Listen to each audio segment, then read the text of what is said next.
Move all $60 million into your personal account tonight. Don't tell our son. Don't trust anyone. Before I could ask why, she looked toward the dark hallway and quietly added, in 48 hours, you'll understand. Exactly 48 hours later, she was gone. The morning after her funeral, my son and daughter-in-law arrived with a lawyer and a court order. My son stood in my own living room while his lawyer laid the papers on my table. The moment I read the very first line, every drop of blood drained from my face. Before we go further, I am so grateful you are here with me today. Tell me in the comments, where are you watching, from which city, which country? That means everything to me. And if this story speaks to you, hit like and subscribe to Revenge Dad, so we can keep going together. This story contains fictional elements crafted for entertainment and reflection. Any similarity to actual names or places is coincidental, but every lesson in it is worth carrying with you. The kitchen smelled like rosemary and butter, the way it always did on Monday evenings, when Peggy decided to cook something real instead of ordering from the Italian place on Marengo Avenue. I had set the table myself, the good china, the kind we only brought out for company or anniversaries because 31 years of marriage had taught me that. When Margaret Stafford put on her apron and turned on the jazz station, the least I could do was meet her halfway. I was 65 years old. I had spent 3 decades chasing financial criminals across 4 time zones, building cases that sent men in expensive suits to federal prison. I had interviewed liars so skilled they could cry on command. I had reviewed ledgers that concealed entire empires of stolen money. And yet, in that kitchen watching my wife hum softly to Chet Baker while she checked the roast, I felt nothing but an almost embarrassing sense of peace. "You're staring again," Peggy said without turning around. She had a sixth sense, for it always had. "Guilty," I said, leaning back in my chair and folding my hands behind my head. "Can you blame me?" She laughed, that low, warm laugh that started somewhere deep in her chest and never quite made it all the way to loud. She turned and pointed the wooden spoon at me with mock severity. 65 years old and still trying to charm your way through dinner. Jean Stafford, you are a hopeless case. 31 years, and you're only just figuring that out. She set the roast on the trivet in the center of the table and sat across from me, pulling the linen napkin onto her lap. The evening light came through the dining room windows at that low California angle, the kind that turns everything gold and a little bit sacred. It caught the silver in her hair, and I thought not for the first time that Margaret Stafford at 63 was the most beautiful woman I had ever seen in my life. We ate. We talked about the garden. The hydrangeas along the south fence were finally recovering from the summer drought, and about Frank Colton's upcoming retirement party, and about whether we should drive up to Carmel before the holidays or wait until spring, when the coastal fog lifted. It was the kind of conversation that sounds unremarkable to anyone listening from the outside, but felt to me like the whole point of everything. Then Peggy put her fork down. It was such a small gesture. She simply laid the fork against the edge of her plate very carefully, as if she were setting down something fragile, but my chest tightened immediately because in 31 years, I had never once seen Peggy Stafford put down her fork in the middle of a meal. "Jean," her voice was different, quieter, stripped of the warmth from 30 seconds ago. "Hey," I leaned forward. "What is it?" She reached across the table and took my hand in both of hers. Her fingers were cold. Not the kind of cold that comes from the kitchen, the kind that comes from somewhere inside. "I need you to listen to me very carefully," she said, "and I need you not to ask questions until I'm finished. Can you do that?" My heart knocked hard against my ribs. "Peggy, you're scaring me." "I know." She squeezed my hand tighter. "I'm a little scared too. That's why I'm telling you now." She took a slow breath, and I watched her gather herself the way I had seen her do before board presentations, before difficult conversations with investors, before every hard thing she had ever faced in her life, with her spine straight and her chin level and her voice controlled, even when her hands were not. "There is a durable power of attorney on file with our attorney," she said. "I had it drawn up 8 months ago. It gives you full legal authority to access and transfer any assets held in my name, including the private fund. The $60 million in the Callaway Reserve account." I opened my mouth. She held up one finger. "Not yet," she said. "Let me finish." I closed my mouth. My throat felt thick. "If anything happens to me, anything at all, I need you to use that power of attorney immediately. Transfer the entire $60 million into your personal account. Do it before the banks open the next morning, if you can. Her eyes held mine with an intensity that made my stomach drop. Do not wait. Do not consult anyone. Do not call Douglas first. The name landed between us like a stone thrown into still water. Peggy! I don't trust him anymore, Jean. Her voice cracked on the last word just slightly, and I watched her jaw tighten as she forced it back under control. But her eyes had gone bright, and I realized with a kind of cold shock that my wife, the woman who had built a $300 million investment firm from a rented office and a legal pad, was on the edge of tears. I don't know everything yet, but I know enough to be frightened, and you'll understand the rest within 48 hours. 48 hours, I repeated. My voice came out lower than I intended. Peggy, that's not a conversation, that's a warning. Yes, she said simply. It is. I stood up from my chair and came around the table and crouched down beside her, taking her face in my hands the way I had on the night we got engaged in a tiny restaurant in North Beach with a ring I could barely afford. Her eyes were wet now, though no tears had fallen yet, and the sight of it hit me somewhere behind the sternum like a physical blow. Talk to me, I said. Right now, whatever it is. Not yet. She pressed her forehead against mine for just a moment. I need a little more time. I need things to stay exactly as they are for just a little longer, or it won't work. She pulled back and looked at me, and there was something in her expression I had not seen in 3 decades together, something raw and exhausted and deeply privately afraid.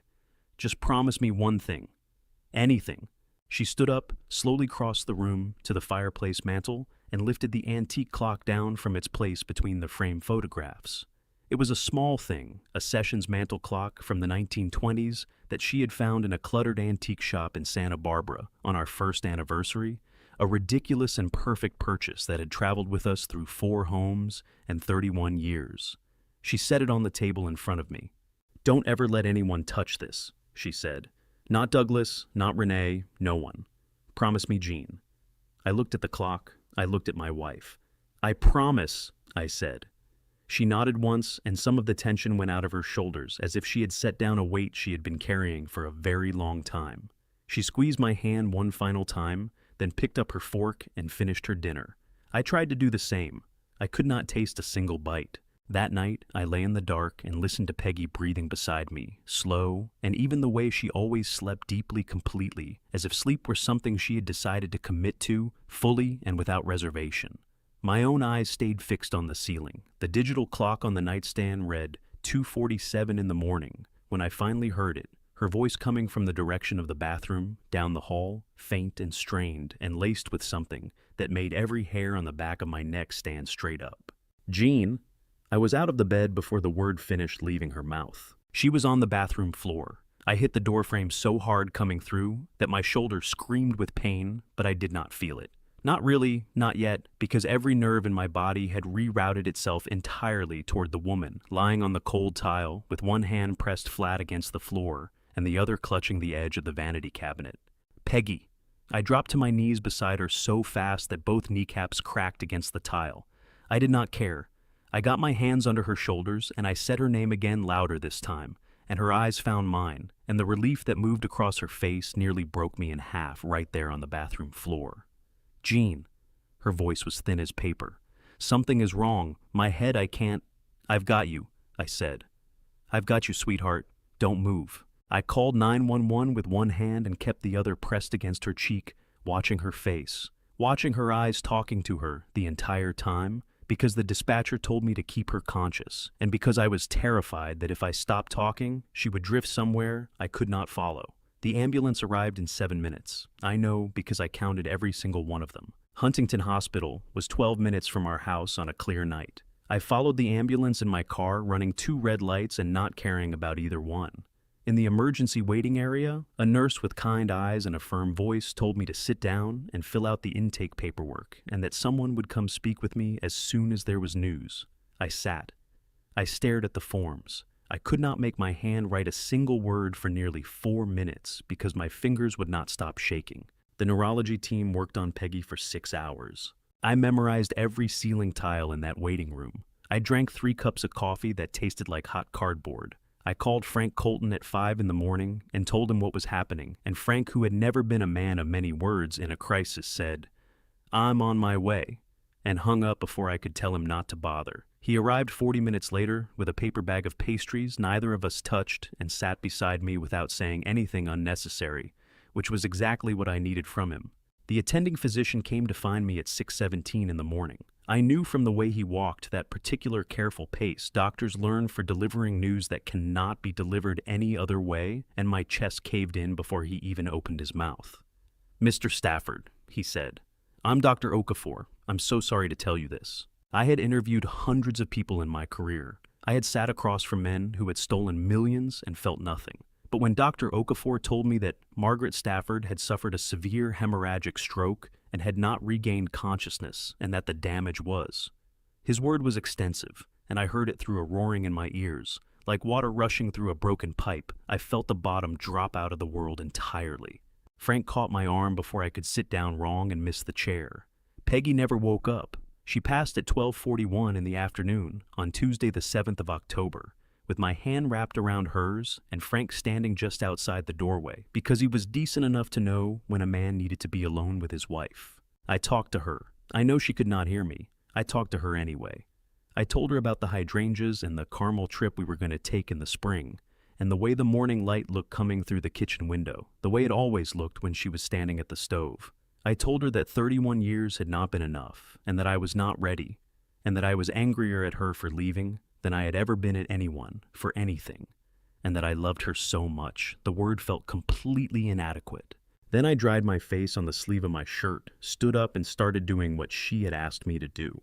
The funeral was held on Thursday the 9th of October, at the Church of the Angels on Forest Avenue, a small Episcopal church with old stone walls and stained glass that Peggy had attended sporadically, but loved consistently. The sanctuary filled with people from every chapter of her life, former colleagues from her early days in venture capital, board members from Stafford Capital Group, neighbors from the street where we had lived for 20 years, and a contingent of women from the Garden Club who had known Peggy since before she and I ever met. Douglas arrived 20 minutes before the service. I had not seen my son in 3 weeks. He was 38 years old, with my jaw and Peggy's eyes dressed in a dark suit that fit him perfectly. And when he came through the door of the church and saw me standing near the altar, he walked toward me with his hand already extended, not open for an embrace, but extended the way you reach for someone at a business function. "Dad," he said, his grip was firm and brief. "I'm so sorry." His eyes were dry, his voice was measured. I searched his face for the boy I had coached through Little League and driven to college and watched grow into a man, and I found him somewhere in there, but he was buried under something I could not immediately name. "Thank you for coming," I said, because it was the only thing I could manage without my voice giving way entirely. Renee appeared at Douglas's shoulder like a shadow that had learned to wear designer clothing. She was 35, dark-haired, and precise in the way that certain very intelligent people are precise. Nothing wasted, nothing accidental, every gesture calibrated.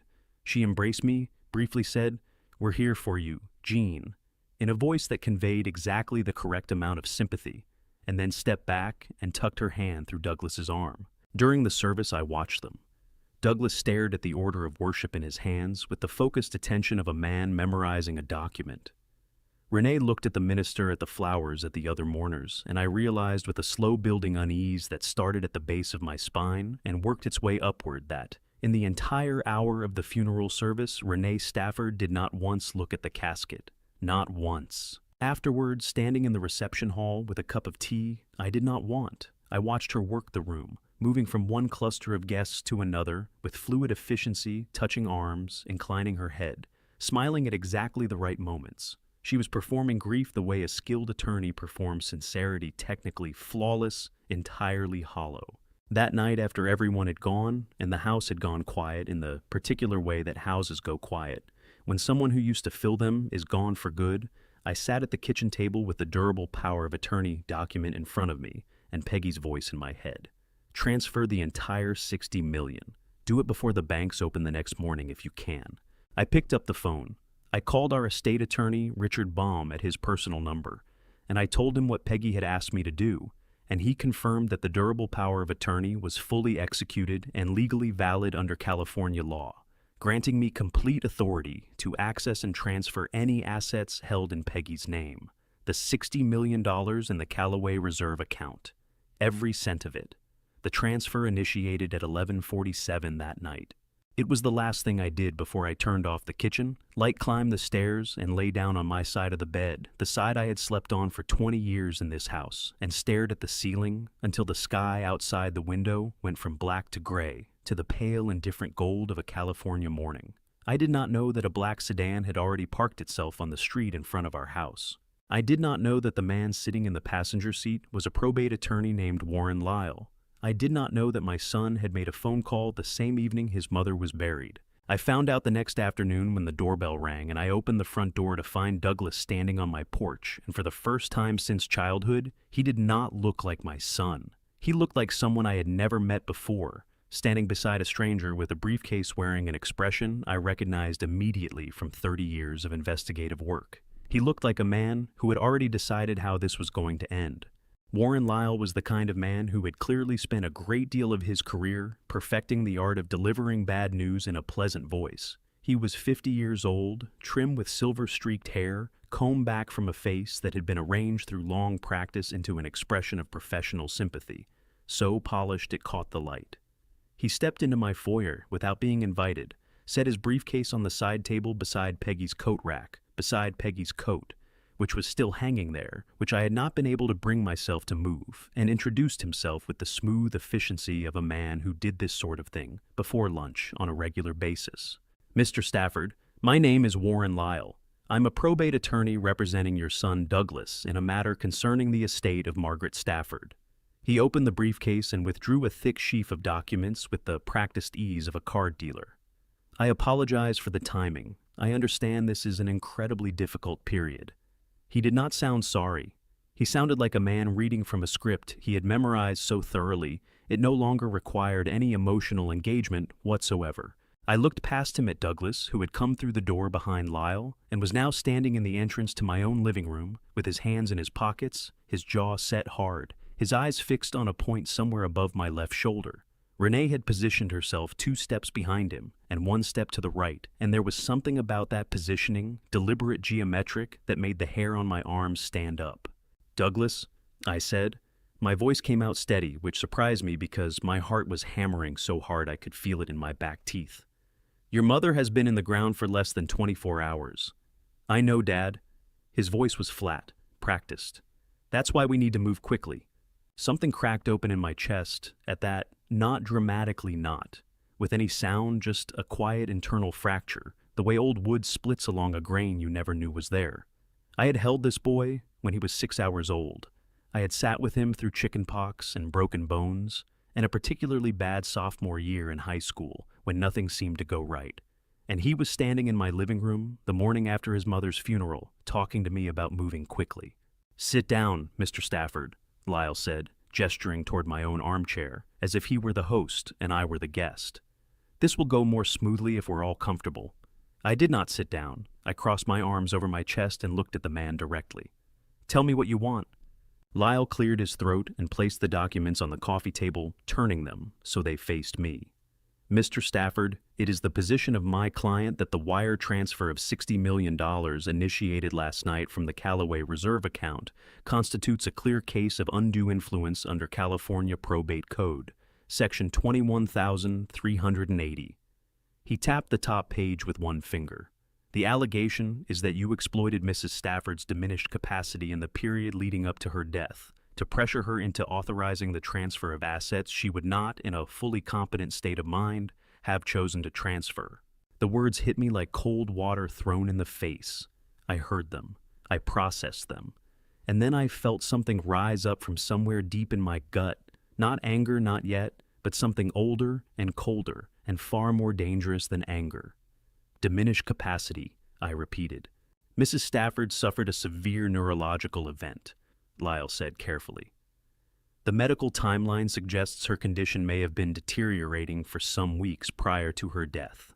It is our position that the durable power of attorney she executed may itself have been signed under conditions that document was witness notarized and filed with our estate attorney 8 months ago," I said.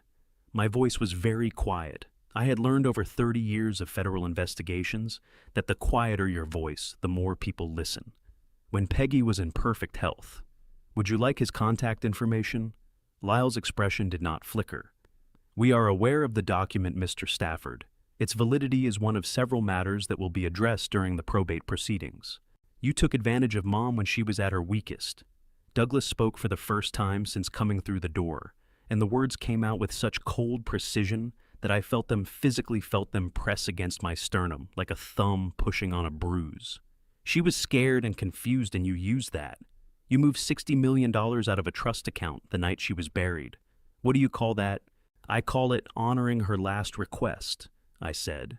My jaw was so tight my molars ached. "She asked me to do it. She told me to do it. She gave me the legal authority to do it 8 months ago." "She was sick," Douglas said. "She was lucid." My voice cracked on the second word just slightly, and I hated myself for it. "She was more lucid than anyone in this room right now, Douglas. She looked me in the eye at our dinner table, and she told me exactly what she needed me to do. And she told me," I stopped, caught myself, remembered what Peggy had said about timing, about letting things unfold the right way. I pulled the words back before they left my mouth. Douglas's eyes narrowed. "She told you what?" "She told me she loved you." I said which was true, and which told him nothing. "She told me that every single day." Renee stepped forward for the first time. She moved with the unhurried confidence of someone who has already calculated every variable in a room and found them all acceptable. She placed one hand lightly on Douglas's arm, not affectionately, I noticed, but precisely the way you place your hand on a door to keep it from swinging too far open. "Jean," she said, using my first name with a familiarity that felt like a small violation. "We don't want this to become adversarial. We genuinely don't. Douglas is grieving. We all are. But the Board of Stafford Capital has a fiduciary responsibility, and with a transfer of this magnitude happening within hours of Margaret's death, we simply cannot allow it to go unexamined." "Then examine it," I said.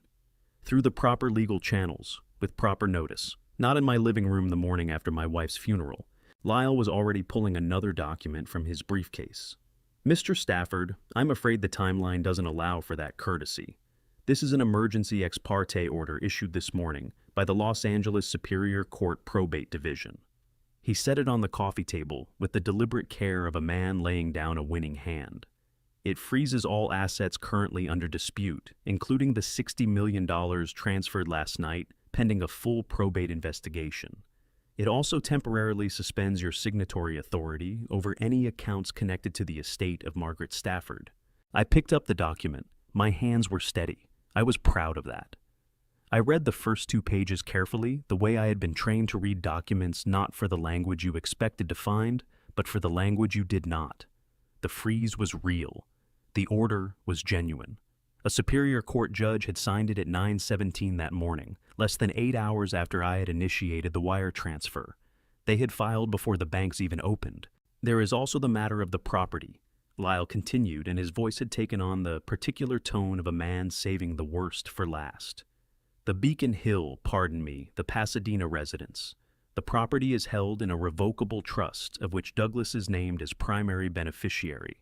Given the circumstances and the pending investigation, my client has a fiduciary obligation to secure the premises.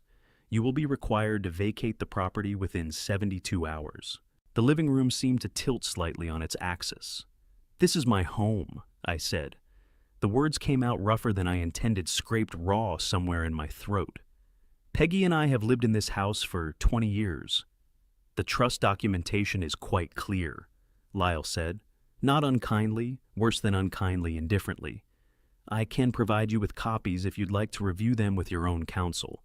Douglas finally looked at me directly, his mother's eyes in his father's face, looking at me like I was a problem to be managed. "I'm sorry it has to be this way, Dad," he said, and I searched the words for something genuine inside them, and found nothing but carefully constructed syntax. I looked at my son for a long moment. Then I looked at Renee, who was watching me with an expression of perfect composed concern, and whose eyes gave away absolutely nothing. Then I turned and walked to the fireplace mantel. The antique sessions clock sat between 2 framed photographs, one of Peggy and me on our wedding day, one of the 3 of us at Douglas's college graduation. I lifted the clock down, carefully turned it over once in my hands, and slid it into the inside pocket of my jacket. I heard Renee make a small sound, not a word, not quite. Just a sharp, involuntary intake of breath. I turned back around. She was looking at the clock, or rather at the place in my jacket where the clock had disappeared, and something had moved behind her eyes. Something fast and hungry, and immediately suppressed, locked back behind that wall of composed professionalism before I could fully identify it. But I had spent 30 years reading people's faces for a living. I had seen it. "I'll be out within 72 hours, I said. "I'll expect formal written communication through proper legal channels for anything further." I walked to the front door and opened it. Warren Lyle gathered his documents. Douglas moved toward the exit without looking at me again. Renee was the last to leave, and as she passed me in the doorway close enough that I could smell her perfume, she glanced down at my jacket pocket one more time. Just once. Quick as a blink. Then she was gone, and I was standing alone in the house where my wife had hummed along to Chet Baker 2 nights ago, holding a door open to the empty afternoon. The room cost $47 a night cash, only which was convenient because cash was the only thing I had left. I sat on the edge of the bed and counted what was in my wallet. $82 and change. A Visa card that had been frozen since 9 o'clock that morning. A driver's license with an address I was no longer legally permitted to sleep at. I set the wallet on the nightstand and looked around the room, water-stained ceiling, a window unit air conditioner that rattled like something was dying inside it, a television bolted to the dresser as if someone had once tried to steal it. 3 days ago, I had been eating rosemary roast in my dining room, drinking a glass of Napa Cabernet, listening to my wife hum Chet Baker in the kitchen. I pressed the heels of my hands against my eyes until I saw white. Then I pulled them away, sat up straight, and opened my laptop. The banking portal loaded in 12 seconds. I typed my credentials with the muscle memory of 20 years and hit enter. Access denied. Account frozen by court order. L.A. Superior Court Case. Number 2025-PR-08841. I tried the joint savings account. Same message. I tried the investment brokerage account I had maintained independently since before Peggy and I were married. Same message. Renee had not just frozen the estate assets, Warren Lyle had swept every account connected to my name into the freeze order with the thoroughness of a man who had done this before and enjoyed it. I pushed back from the desk and walked to the vending machine down the hall. I fed a crumpled $5 bill into the slot, bought a pack of peanut butter crackers and a bottle of water, and stood in the fluorescent-lit corridor eating crackers that tasted like salted cardboard, while a stranger's television murmured through the wall beside me. I was 65 years old. I had a master's degree in financial forensics. I had spent 30 years as a federal investigator. I had personally overseen the prosecution of 11 major corporate fraud cases, resulting in a combined 43 years of prison sentences. And I was standing in a motel hallway near Union Station, eating crackers from a vending machine, because my own son had filed a court order before his mother's body was cold. The anger came then clean and cold and extraordinarily clarifying the way anger sometimes does when it has been patient long enough. I walked back to the room, sat down at the desk, and called Frank Colton. He picked up on the second ring. "Gene, where are you?"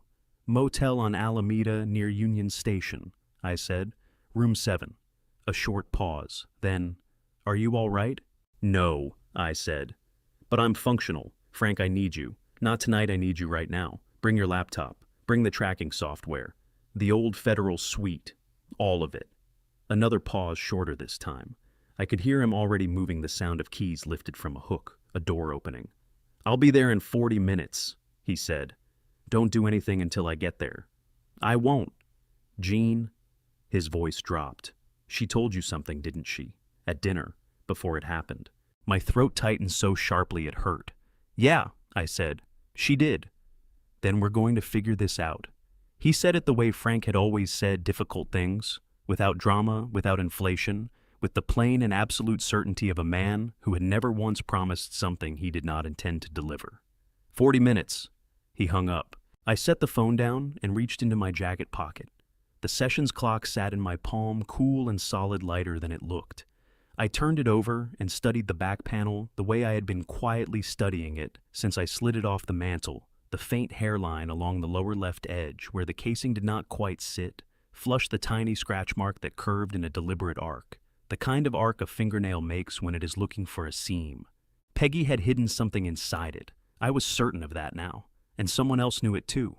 Because when I had returned to the motel room 20 minutes earlier, the door had been unlocked. I had locked it myself when I left. The deadbolt had been disengaged from the inside, which meant whoever had come through had either picked the lock or used a key from the front desk. Nothing was missing. Nothing appeared disturbed, but the zipper on my duffel bag was open 2 inches further than I had left it, and the pillow on the left side of the bed had been moved. They had been looking for something small. I wrapped both hands around the clock and held it carefully against my chest. Outside, the Los Angeles night, pressed against the window, sirens somewhere, a freight train pulling out of Union Station, the indifferent roar of a city that did not know or care that a 65-year-old man was sitting in a $47 room trying to hold the last piece of his wife together with both hands. 40 minutes, Frank had said. I could wait 40 minutes. Frank Colton arrived in 38 minutes, which meant he had driven from Pasadena to Union Station in traffic that should have taken 55. He knocked twice our old signal from 30 years of working cases, together 2 knocks close and 1 knock delayed, and when I opened the door, he looked me over, the way a doctor looks at a patient he is trying not to alarm. "You look terrible," he said, stepping inside and setting a canvas bag on the dresser. "Thank you, Frank. I mean it in the medical sense."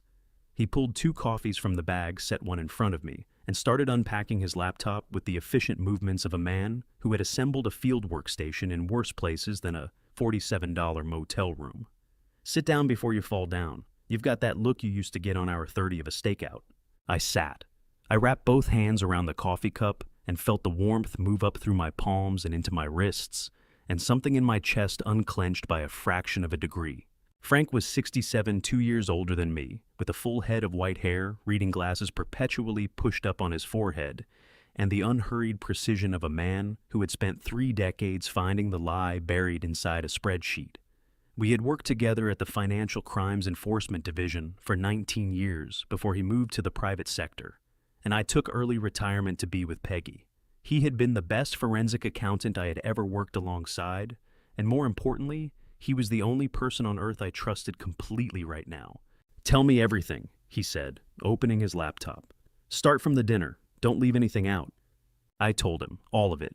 Peggy's hands going cold, the durable power of attorney, the 48 hours, the clock, Douglas at the door, with Warren Lyle, the freeze order, the motel room that had been searched while I was down the hall eating crackers.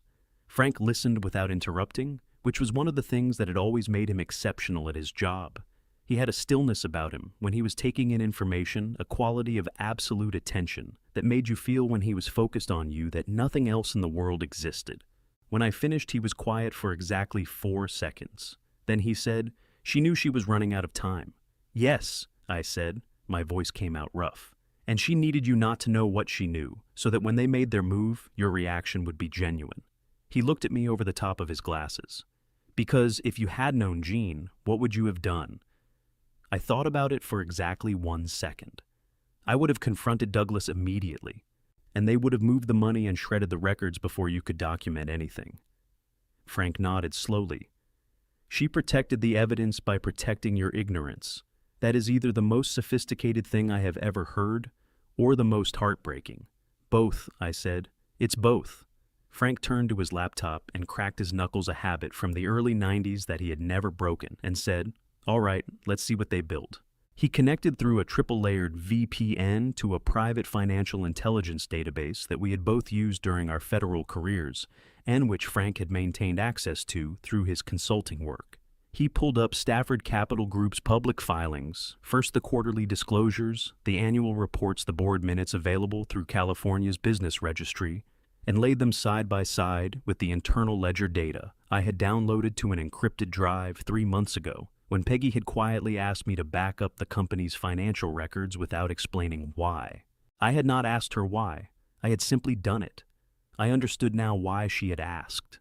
The comparison took Frank 40 minutes. He worked the way he always had, methodically, without commentary, following the numbers the way a hunting dog follows a scent, pausing occasionally to type a rapid sequence into the search interface, and then leaning forward to read the result with an expression of absolute concentration.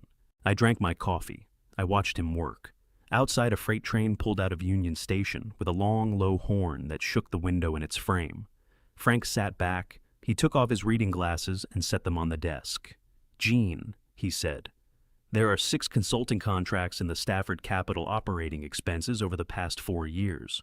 All 6 were authorized by Douglas using a standing signatory proxy that Peggy had granted him for routine operational matters. How much? Combined disbursements of just under $18.4 million. He turned the laptop so I could see the screen. Paid out to 6 different corporate entities over 41 months. The payments were structured to stay under the automatic secondary review threshold, nothing over $98,000 in a single transaction.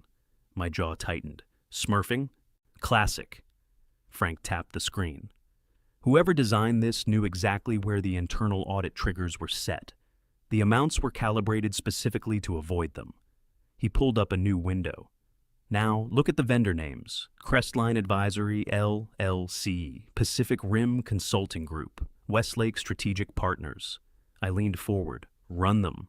Frank was already typing. The search results populated in under a minute, and I felt the cold settle into my stomach like swallowed ice water. Crestline Advisory, LLC, Frank read aloud. Registered in Delaware. Registered agent, a law office in Las Vegas. Principal officer not listed. Physical address. He paused. A UPS store on Flamingo Road.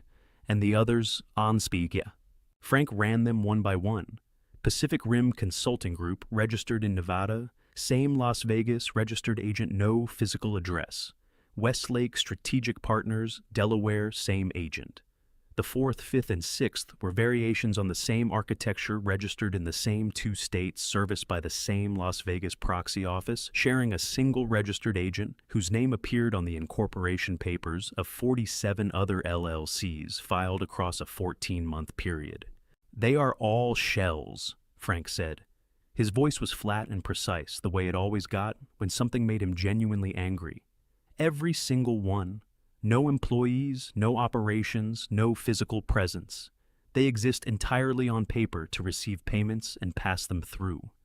To where, Frank's jaw tightened. He typed for another minute, then he stopped. Gene. He said my name with a particular weight. I need you to brace yourself. I've been braced since Thursday morning, I said. Just tell me. He turned the laptop around again. On the screen was a corporate registry result from the state of Georgia. The search term at the top of the page read, Renee Stafford, formerly Renee Calloway. The result showed a securities fraud investigation opened in 2016 by the Georgia Secretary of State's office. Closed 14 months later. Reason for closure, primary witness recanted testimony. Same architecture, same methodology, different victim. My coffee cup had gone cold in my hand. I set it down very carefully on the nightstand, the way you set something down when your hands are not entirely steady and you do not want anyone to know. She has done this before, I said. Yes, Frank said. She has. Neither of us slept.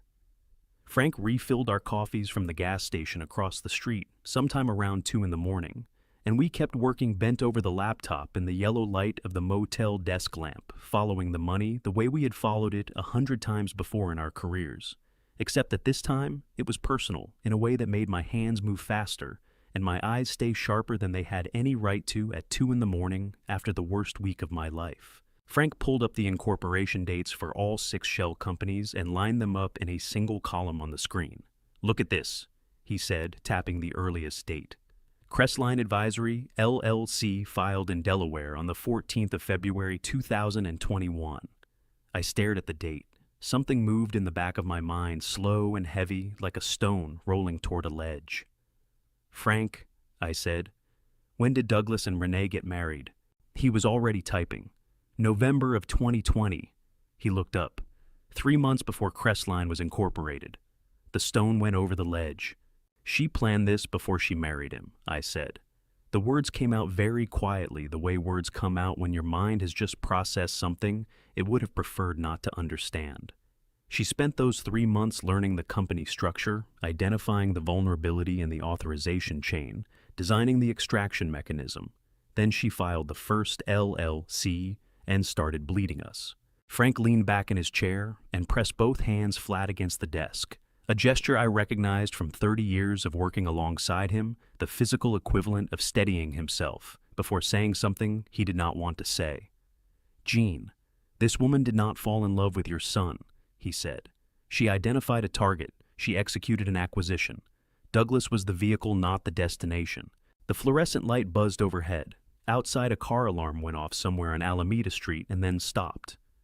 I thought about Douglas at 25, bringing Renee home for the first time, the way he had looked at her across the dinner table with the particular helpless adoration of a young man who has never been loved precisely the way he wanted to be loved. I had liked her that night. She had been charming and curious and attentive in exactly the right proportions. I understood now that those proportions had been calculated. "Keep going," I said. My jaw ached from clenching it. "Follow the money out of the shells." Frank traced the disbursements forward through the 6 LLCs. The funds did not stay in the shell accounts. They moved quickly and in fragmented amounts through a secondary layer of holding companies registered in Panama. From Panama, the capital fractured further into a dozen private accounts distributed across 3 Swiss banks, before reconsolidating in a single master trust account registered in the Cayman Islands. "The Cayman Trust," Frank said, and his voice carried the particular weariness of a man who had seen this structure before and never enjoyed finding it. "Completely legal from the outside, nearly impossible to pierce without an international subpoena." "Nearly," I said. Frank smiled for the first time all night, a small, tight smile that did not reach his eyes but contained within it 30 years of professional stubbornness. He reached into his canvas bag and pulled out a secondary drive containing proprietary decryption software he had developed during his years at the Financial Crimes Enforcement Division and quietly retained the license for after retirement. I did not ask whether he was supposed to still have it. Some questions are better left unasked between old friends. The software worked through the Cayman Trust's back-end registration for 22 minutes, while Frank and I ate the peanut butter crackers I had left over from the vending machine and did not talk about anything important. Then the screen populated with a trust incorporation document, and Frank leaned forward and read the beneficiary listing aloud. His voice was completely flat when he did it, the flatness of a man keeping his professional composure by deliberate effort.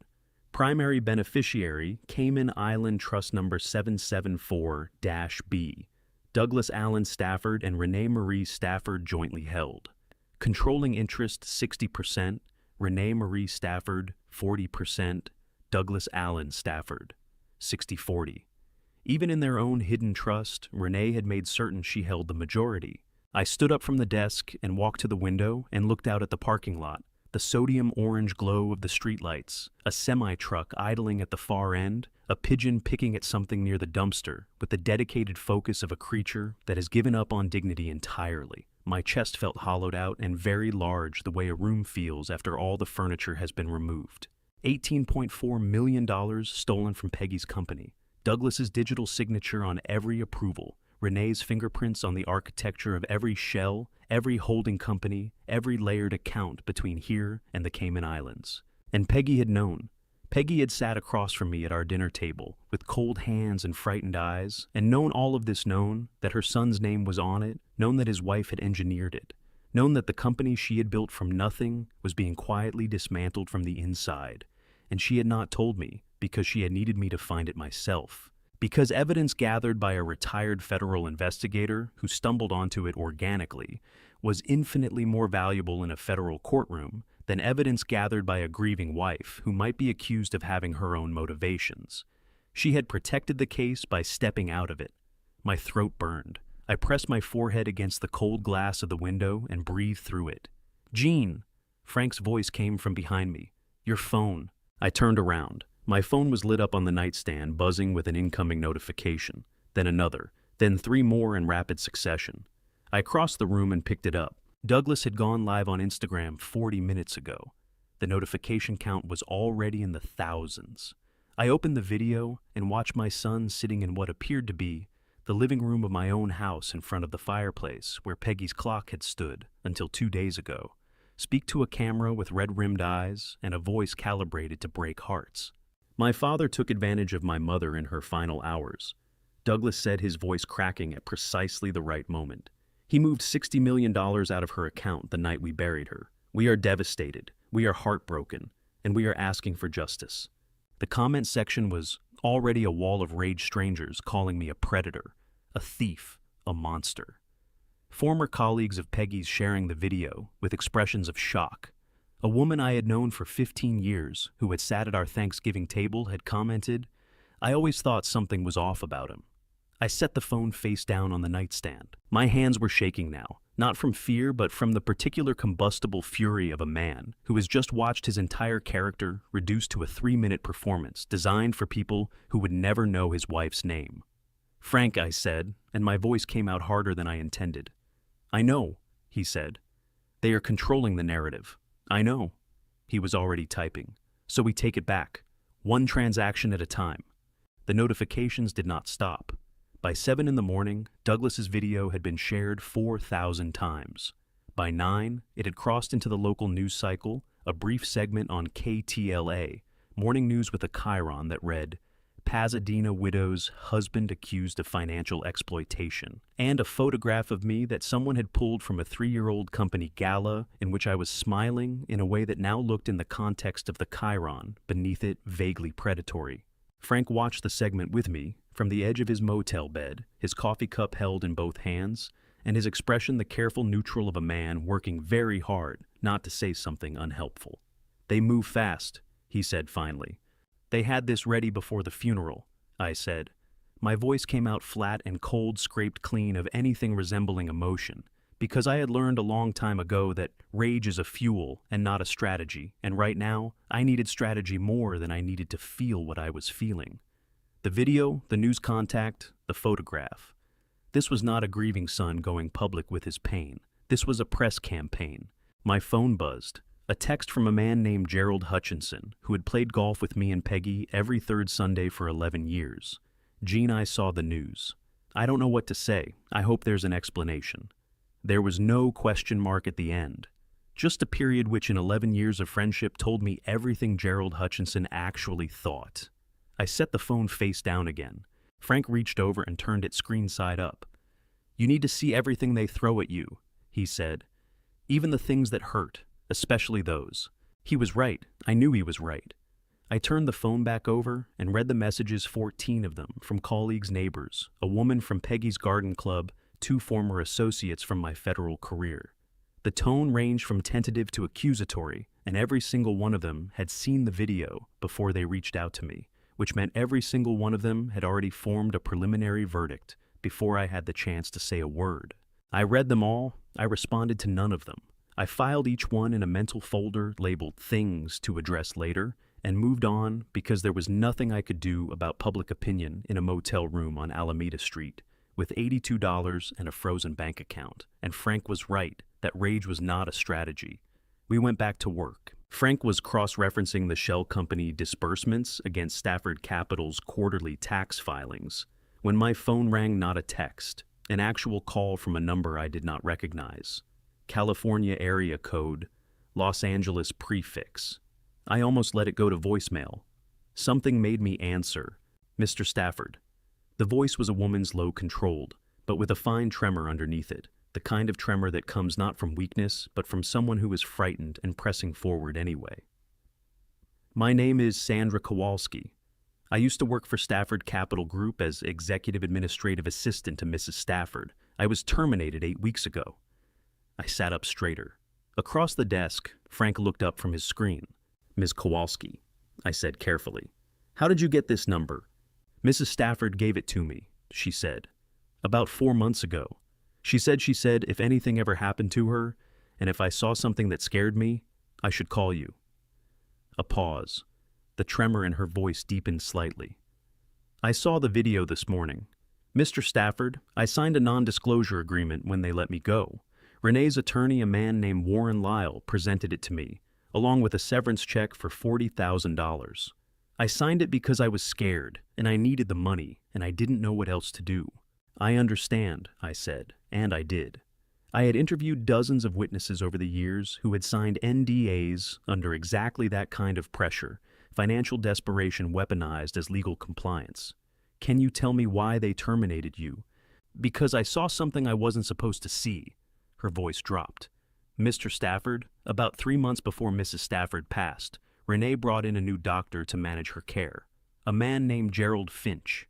She told Mrs. Stafford that the company's executive health plan covered his retainer, that he was the best in the city, that she deserved proper care after everything she'd been through. Sandra paused. I processed the payment authorization. It went through a corporate expense account I didn't recognize. When I asked Renee about it, she told me it was a new vendor account she'd set up for executive wellness services, and that it wasn't my concern. But you looked anyway, I said. I looked anyway. Sandra confirmed, and there was something in her voice now that sounded almost like relief. The relief of someone who has been holding a secret in a very small space for a very long time and has finally been given permission to set it down. The account was registered to a company called Pacific Health Consulting Partners. I ran it through our vendor database. It didn't exist in our approved vendor list.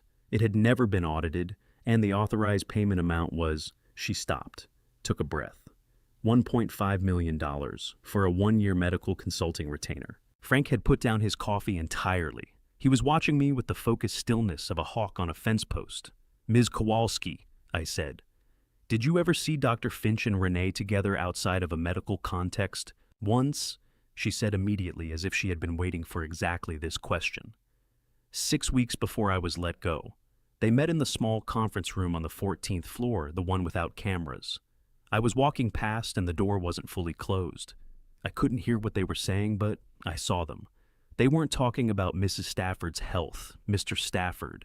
The body language was wrong. It looked like a business meeting between two people who already had a deal in place and were checking on the status of a deliverable. The word deliverable landed in the room like something dropped from a great height. I kept my voice level with the focused effort of a man who has spent 30 years not letting suspects see his reactions. Ms. Kowalski, I want to ask you something, and I need you to be completely honest with me. Yes, sir. Do you have any documentation? Anything at all? Emails, payment, records, calendar entries? Anything with your name, or Renee's name, or Dr. Finch's name on it? The pause that followed lasted 4 full seconds, long enough that I thought she might have disconnected. Then, I have screenshots, she said quietly. I took them the day before they let me go. I wasn't even sure why I took them, I just had a feeling. They're on a personal device that I kept off the company network, so Renee's IT team wouldn't have been able to wipe them when they deactivated my credentials. Another pause. There's an email, Mr. Stafford, between Renee and Dr. Finch, sent 19 days before Mrs. Stafford passed. My heart was hammering against the inside of my chest so hard I could feel it in my fingertips. What does it say? Sandra's voice, when it came, was barely above a whisper. It says, the timeline needs to move faster. We are running out of room. The motel room felt very small suddenly. The rattling air conditioner, the buzzing light, the distant sound of Union Station, all of it receded until there was only the phone in my hand and the voice of a frightened woman who had held on to something terrible for 3 months because she had not known what else to do with it. I looked at Frank. He had gone completely still, both hands flat on the desk, his face the color of old paper. Ms. Kowalski, I said, and I had to stop and clear my throat before I could continue because something was pressing very hard against the back of it. I need you to meet with me in person, today if possible. Can you do that? Yes, she said. Tell me where. The coffee shop Sandra had chosen was a small place on Valley Boulevard in Alhambra, the kind of establishment that had been in the same family for 20 years, with mismatched chairs and a chalkboard menu and no corporate logo anywhere on the premises. She had picked the corner booth farthest from the window, and when Frank and I walked in at 11:15, she was already there seated with her back to the wall and a cup of untouched tea cooling in front of her. She was 44 with dark circles under her eyes that no amount of concealer had fully addressed, and the careful, watchful posture of someone who had been looking over her shoulder for 2 months. She was wearing a gray cardigan and holding her phone in both hands the way people hold things when they need something to grip. When she saw us, she exhaled a long, shaking breath that she tried to disguise as a cough and did not entirely succeed. "Mr. Stafford," she said, starting to rise. "Please don't get up." I slid into the seat across from her. Frank took the chair at the end of the table, angling himself so he could see both the door and Sandra, simultaneously, an old habit from our fieldwork days that neither of us had ever quite unlearned. "Thank you for meeting us. I know this took courage." Her eyes filled immediately, not spilling over, just filling the way eyes do when someone has been holding something difficult for a long time and suddenly receives a small, unexpected kindness. She pressed her lips together and nodded. "Mrs. Stafford was good to me," she said. "She was good to everyone who worked for her. She remembered birthdays. She learned the names of people's children." Sandra looked down at her tea.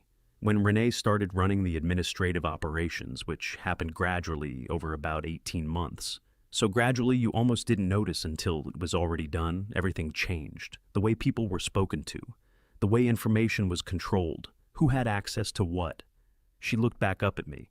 Mrs. Stafford noticed. I could see it on her face in meetings, but she never confronted it directly, and I didn't understand why until later. "She was building a case," I said. "Yes." Sandra's voice cracked on the word. "I think she was protecting all of us too. If she had moved against Renee too early without enough evidence, Renee would have found a way to discredit her. And Renee is—" She paused, choosing her words, with the care of someone who had thought about this conversation many times. "She is very good at making other people look unstable. It is one of the things she does." Frank leaned forward slightly. "Ms. Kowalski, you mentioned screenshots. Can we see them?" Sandra reached into her cardigan pocket and produced a phone. Not her regular phone, I noticed, but an older model, the kind you keep in a drawer for emergencies. She unlocked it and slid it across the table to me. The screenshots were organized in chronological order, the way someone organizes evidence when they are not yet sure what it is evidence of, but sense that organization will matter later. There were 11 of them. The first 6 were payment authorization records, internal documents showing the disbursements from the corporate expense account to Pacific Health Consulting Partners, Dr. Finch's shell company, over a period of 7 months. The amounts varied between $80,000 and $240,000. Each one bore Renee's digital authorization signature. The 7th screenshot was a calendar entry, Renee's corporate calendar, which Sandra had been able to access in her role as executive administrative assistant. The entry was titled Medical Coordination GF and was logged for a Tuesday afternoon in the small conference room on the 14th floor, the one Sandra had mentioned on the phone, the one without security cameras. The 8th was a pharmacy dispensing record attached to Peggy's patient file in the company's health management portal, a system Sandra had administrative access to for insurance coordination purposes. It showed that Dr. Finch had modified Peggy's anticoagulant medication 3 weeks before her death, discontinuing her established prescription and replacing it with an alternative compound whose name I did not recognize. I took a photograph of the name with my own phone and sent it to Frank, who typed it into his laptop immediately. The 9th and 10th screenshots were internal email chains, routine correspondence that Sandra had flagged because Renee's name appeared on them in an unusual context, approving medical decisions that should have gone through Peggy's own physician. The 11th was the email. It was sent from Renee's corporate account to an external address that Frank identified in under 30 seconds as belonging to a domain registered to Pacific Health Consulting Partners. The timestamp showed it had been sent on the 18th of September, 19 days before Peggy died. The body of the email contained 4 lines. "Gerald, the board presentation has been moved up. Margaret is asking more questions than expected about the Q3 disbursements. The timeline needs to move faster. We are running out of room." I read it 3 times. My hands were perfectly steady on the table. I had learned in 30 years of federal work to keep my hands steady when everything else wanted to shake, because steady hands in an interview room tell a witness that you are in control even when you are not, and Sandra needed to see that I was in control. But my chest felt like something inside it had been struck very hard and was still vibrating. Frank turned his laptop around. The screen showed the FDA's Adverse Event Reporting Database, a publicly accessible record of medications flagged for serious cardiac complications. The drug Dr. Finch had prescribed to replace Peggy's anticoagulant was listed with a black box warning significantly elevated risk of hemorrhagic stroke in patients with prior arterial compromise. Peggy had suffered a mild arterial event 14 months before she died. It was in her medical history. Any physician who had reviewed her file would have known. Dr. Finch had reviewed her file. Dr. Finch had known. "Ms. Kowalski." My voice came out steady. I was proud of that. I need to ask you something important, and I want you to understand that your answer will not change how seriously I take what you've already shown me. Sandra straightened her spine. Go ahead. The NDA you signed, do you understand that a non-disclosure agreement cannot legally prevent you from reporting evidence of criminal activity to law enforcement or federal investigators? She blinked. Something shifted in her expression, loosening a release of something that had been held very tight for a long time. I wasn't sure, she said. Warren Lyle, when he presented the agreement, he implied that talking about anything related to my employment could expose me to liability. That is a misrepresentation of the law. Frank said, his voice carrying the particular calm authority of a man who has testified in federal court enough times to know exactly what he is talking about. An NDA can restrict disclosure of proprietary business information. It cannot and does not restrict your cooperation with a criminal investigation. If Mr. Lyle told you otherwise, that itself may constitute witness tampering. Sandra's eyes went wide.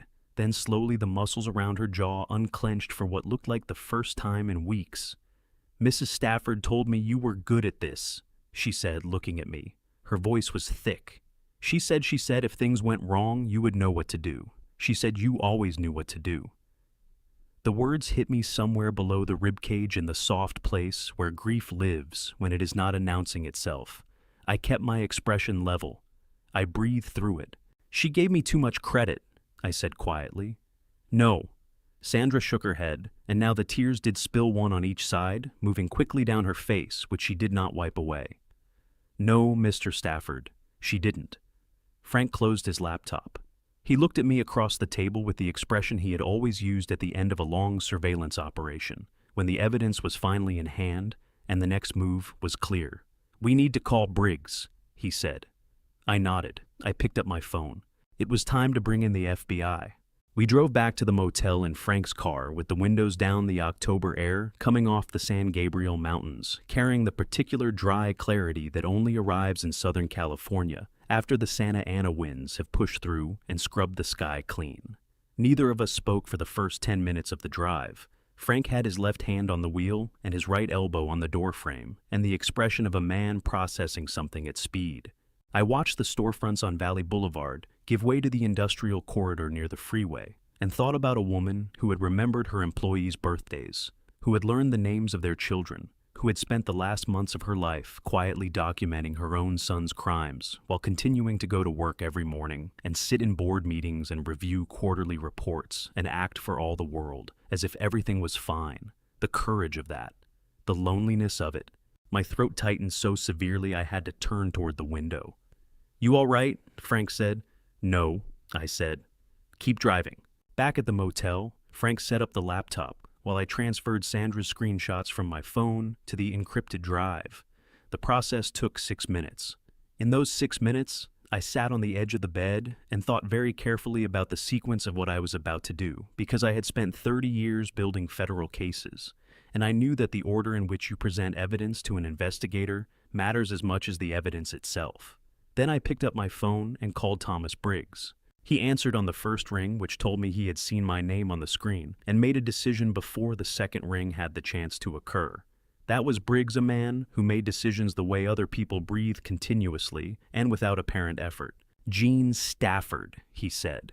His voice was exactly as I remembered it from 12 years ago, low, unhurried, with a Chicago flatness that 20 years in the Los Angeles field office had not entirely sanded away. I was wondering when you'd call. You saw the news? I said. I saw the news. I also saw the name Stafford in a probate filing that crossed my desk 2 days ago when a colleague flagged it for elder financial abuse indicators. A brief pause. I didn't call you because I didn't want to assume, but I thought about it. Thomas. I leaned forward, elbows on my knees. I need a secure line. The quality of his silence changed immediately, a shift I would not have been able to describe to anyone who had not spent years reading the silences of federal investigators, but which was unmistakable to me. It was the silence of a man who has just moved from personal conversation to professional mode, a door closing softly between one version of the interaction and another. Give me 4 minutes, he said. I'll call you back on the encrypted channel. He called back in 3. I put him on speaker so Frank could hear, and laid out the entire case from the beginning, the shell companies, the Cayman Trust, the 18.4 million, the Georgia fraud investigation, Sandra Kowalski, Dr. Gerald Finch, the FDA black box, warning the email. When I finished, the line was quiet for a long moment. Not the silence of disbelief Briggs had been in financial crimes, long enough that very little surprised him in the abstract, but the silence of a man organizing what he had just heard into the precise categories required for federal prosecution. The email alone is significant, Briggs said finally. In context with the medication change and the payment records, you've got a conspiracy chain that a federal prosecutor could work with. But Jean, I need to be direct with you about the challenge. Tell me, the Cayman Trust is going to be the problem. Piercing it without an international subpoena takes time, weeks, potentially months. And the medication evidence is circumstantial until we get a forensic pharmacologist to testify on the causation link between the drug and the stroke. He paused. What I need from you is something that puts the money in their hands, not in a shell company, not in a holding account in their hands. A transaction they personally authorized for personal benefit, documented and traceable. Frank was already typing. He looked up and caught my eye and gave me a single slow nod. Send me everything you have, Briggs said. The shell company filings, the disbursement records, Sandra Kowalski screenshots, the Cayman Trust documentation. All of it. I'll have my forensic accounting team begin verification tonight. Another pause. And Jean, do not approach Douglas or Renee directly, not yet. If they realize how much you have, they will move the remaining assets and you will lose the paper trail. Understood, I said. Thomas, there's one more thing. Go ahead. The Stafford Capital annual shareholder meeting is in 4 days. Douglas has already been in contact with me about attending. He believes I'm going to come in and sign over my rights in front of the board. He thinks I've been broken down enough to comply. The silence on the line lasted exactly 2 seconds. He thinks you're going to surrender publicly, Briggs said. Yes, and you're thinking that gives us a room full of witnesses and a documented moment of intent, Briggs said.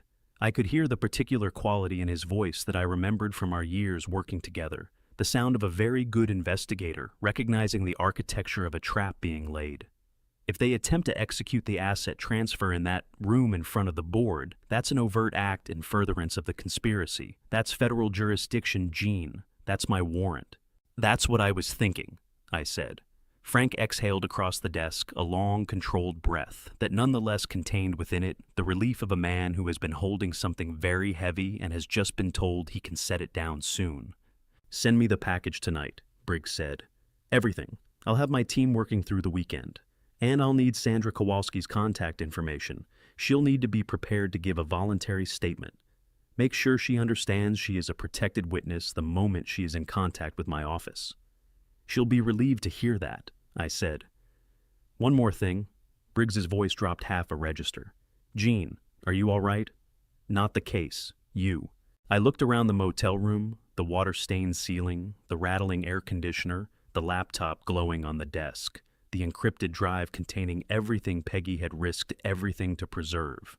I will be, I said, when this is finished. 4 days, Briggs said. Hold it together for 4 more days. After we hung up, Frank and I spent 3 hours assembling the complete evidence package, every document, every screenshot, every financial record, every routing number, organized into a structured digital file with a table of contents and cross-referenced annotations. We had done this kind of work together for 19 years. The rhythm of it came back quickly, the way the rhythm of anything deeply practiced returns, muscle memory of the mind, Frank had always called it. At 7:45 that evening, I sent the package to Briggs through an encrypted federal transfer protocol. At 8:12, he sent back a single line, package received. Verification begins tonight. Stand by. I set the phone down on the nightstand. The motel room was dark except for the glow of the laptop screen and the orange wash of the parking lot lights coming through the gap in the curtains. Frank was packing up his canvas bag, moving with the efficient quiet of a man who understood that the next 4 days would require everything both of us had. You should try to sleep, he said. I know. Jean. He stopped at the door bag over his shoulder, looking at me with the expression he had worn at the end of every major case we had ever closed together. Not triumph, not relief, but something quieter and more durable. The look of a man who has done the work that needed doing and is at peace with the cost of it. She chose well. Leaving this to you. My chest ached so deeply I could not answer for a moment. "Good night, Frank," I said. He nodded once and pulled the door shut behind him. I sat in the dark for a long time, thinking about Peggy at our dinner table, with cold hands and frightened eyes, telling me I would understand in 48 hours. She had been right. I understood everything now. The question was whether 4 days was enough time to finish what she had started. Before I tell you what was hidden inside that clock, what Peggy left behind, that changed everything comment, the number 10, right now, so I know you are still here with me. Because what comes next is something I was not prepared for. And I do not think you will be either. A note. Some elements of this story have been shaped for storytelling purposes, and may not reflect every detail exactly as it occurred if that is not something you wish to hear. This is a good place to step away. No hard feelings. The motel room was different after Frank left. Not quieter exactly, but emptier in a way that had nothing to do with sound. Outside the parking lot, lights threw thin orange bars through the gap in the curtains, and somewhere down the hall, a television murmured behind a closed door, that particular dead-air stillness that only exists between midnight and 3 in the morning, when the city has not yet started its preparations for the next day, and the previous day has finally fully ended. I was not thinking about the case. I was thinking about a Tuesday morning in the spring of 1994, when I had walked into a financial forensics conference in San Francisco, and found myself standing next to a woman in a dark green blazer who was reading the conference program with the focused intensity of someone who intended to extract every possible useful thing from the next 2 days and waste nothing. She had looked up when I reached past her for a program of my own and said, without preamble, "The 11 o'clock panel on asset concealment methodology is the only one worth attending this morning. Everything else is a repeat of last year." Then she went back to reading. I attended the 11 o'clock panel. I sat next to her. We had argued about 3 of the panelists' conclusions in a way that felt even then less like disagreement and more like recognition. 2 minds that had been working the same problems from different angles finally finding each other across a conference room in San Francisco. 31 years. 2 people who had never quite been able to adequately explain to anyone outside their marriage what it was they actually had, because the language for it did not exist in any form that would not sound insufficient. I picked up the clock. It was cool in my hands the way metal is cool when it has been away from warmth for a while. I turned it over slowly, the brass case with its patina of 31 years, the small dent on the lower right corner from the time we had moved to the Pasadena house, and the movers had been less careful than promised the Sessions trademark embossed on the back panel in letters worn soft with age, and the hairline. The faint deliberate seam along the lower left edge where the back panel did not quite sit flush. I set the clock on the desk under the lamp. I found a thumbnail-width gap at the bottom of the seam and pressed carefully the way Peggy had always opened stubborn things, not with force but with patience, finding the give rather than fighting the resistance. The back panel released with a sound so small, it was almost not a sound at all. Inside fitted into a shallow recess that had been carefully carved into the case lining, so carefully that it was invisible unless you were looking for. It was a memory card. The kind used in small cameras. It was sealed in a square of plastic wrap and secured with a piece of tape so narrow it might have been cut with nail scissors. My hands were shaking.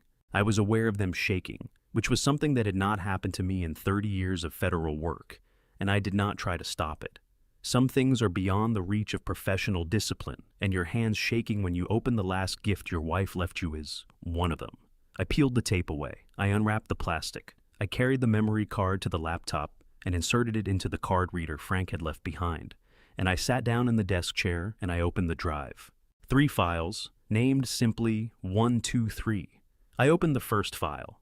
It was an audio recording, 47 minutes and 22 seconds.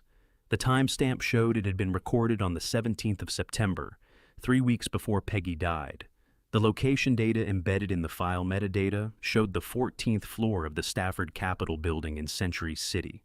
I put in the earbuds Frank had left on the desk and pressed play. Peggy's voice filled my ears so suddenly and so completely that my whole body jerked as if I had been touched by something electric.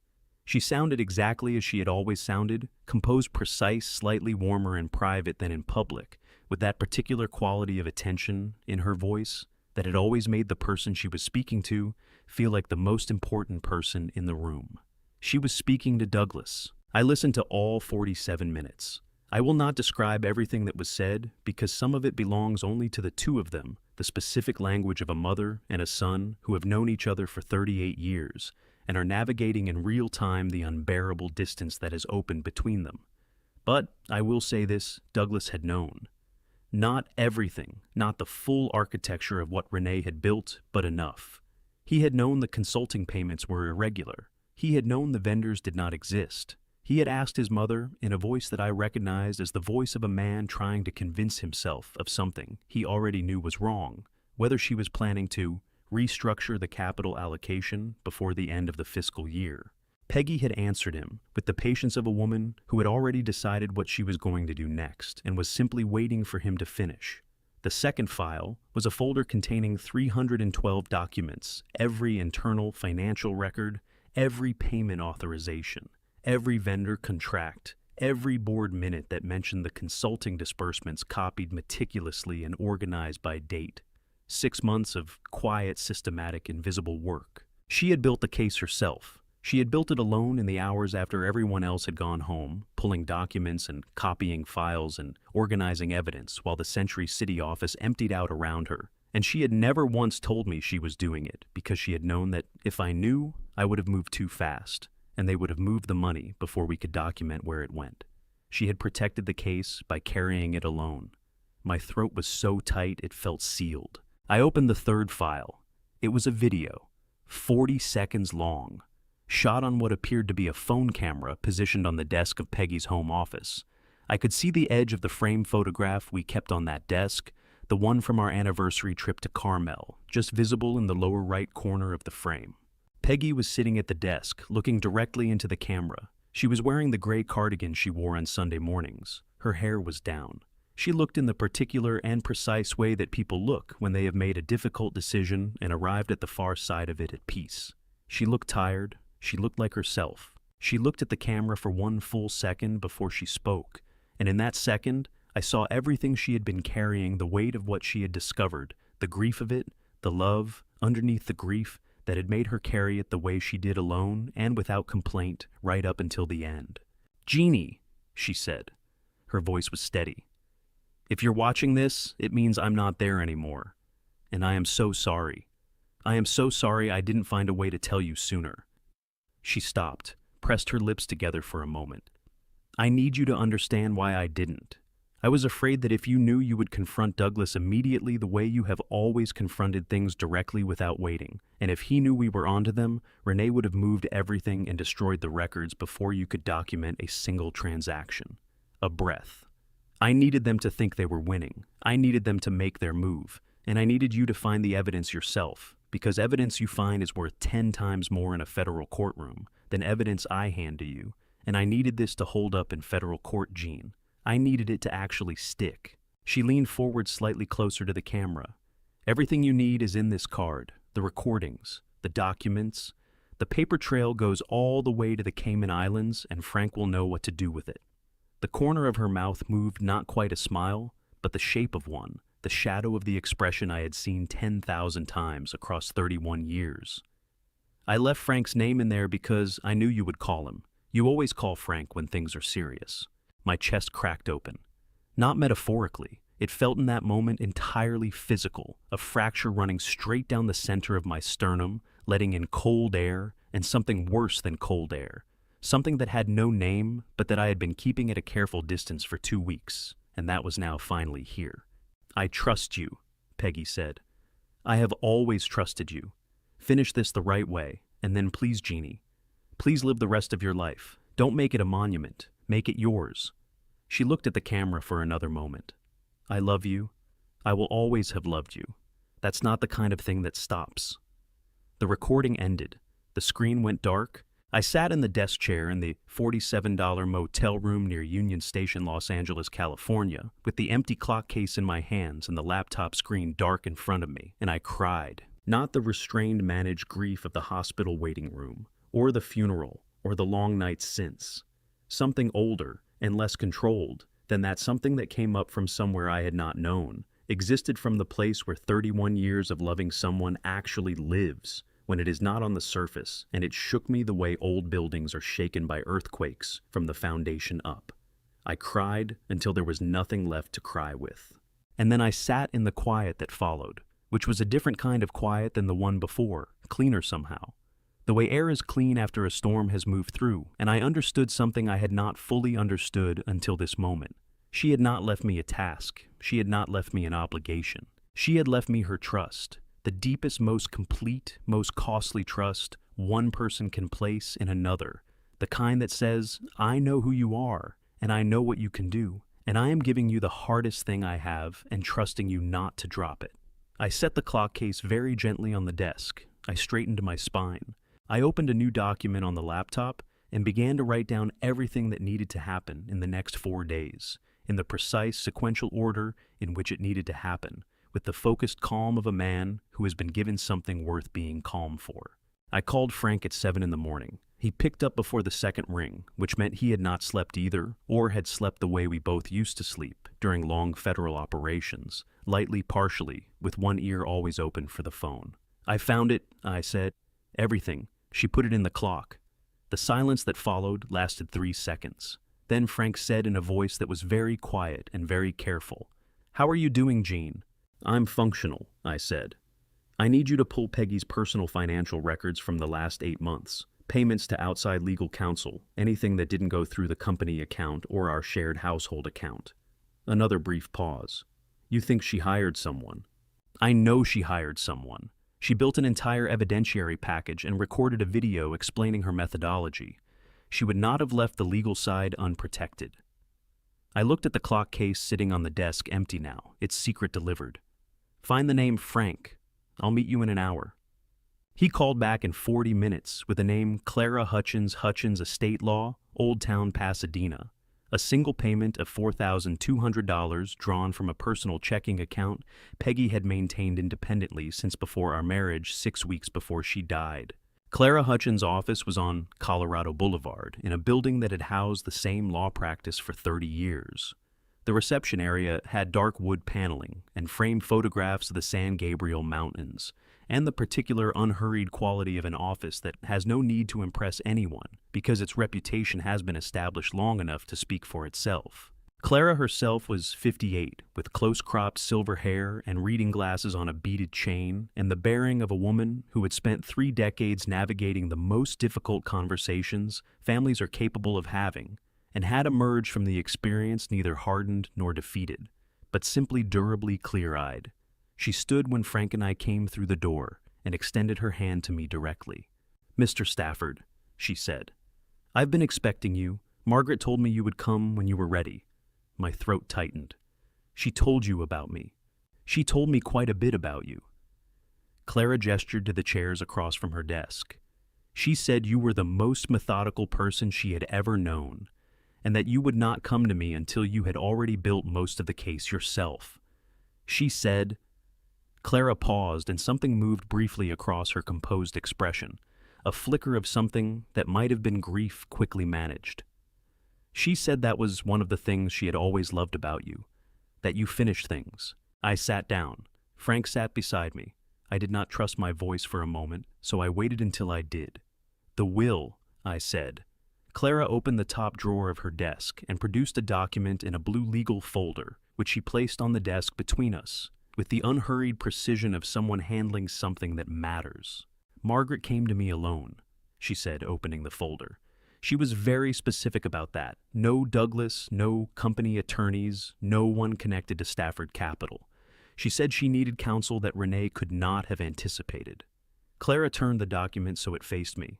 She executed this will 6 weeks before she passed. It supersedes all previous testamentary documents under California probate code. Everything the Pasadena property, the investment accounts, controlling interest in Stafford Capital Group, passes to you, Eugene Stafford, as sole beneficiary.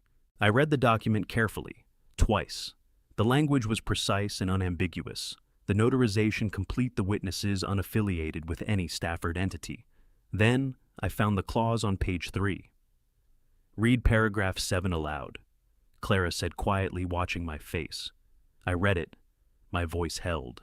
Paragraph 7 contained what California Probate Code recognizes as a forfeiture clause, a provision stating that any beneficiary found to have engaged in financial fraud, undue influence, or breach of fiduciary duty against the estate would be deemed to have predeceased the testator, thereby forfeiting all inheritance rights entirely. Douglas had not just been excluded, he had been legally anticipated. Peggy had not only built the evidentiary case, she had drafted the legal architecture to ensure that the moment his crimes were proven, he would have nothing to contest and nothing to receive. She was thorough, Frank said softly, reading over my shoulder. She was always thorough, I said. Clara reached back into the drawer and produced a small envelope, letter-sized, sealed with my name written on the front in Peggy's handwriting. The pen had pressed harder than usual on the G in Jean, the way her handwriting always did when she was concentrating on something she wanted to get exactly right. "She left this for you," Clara said. "She asked me to give it to you only after you had seen the will. She said you would understand the order of things."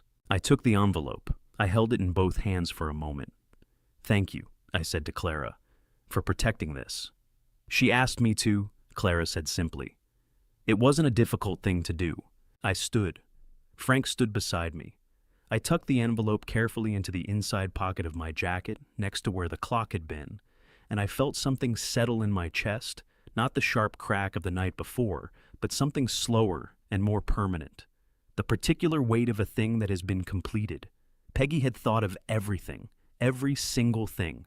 We worked through the afternoon at the motel desk, Frank and I assembling the complete evidence package the way we had assembled cases for 19 years, methodically without rushing. Because the one thing that destroys good evidence faster than anything else is the impatience of the person presenting it.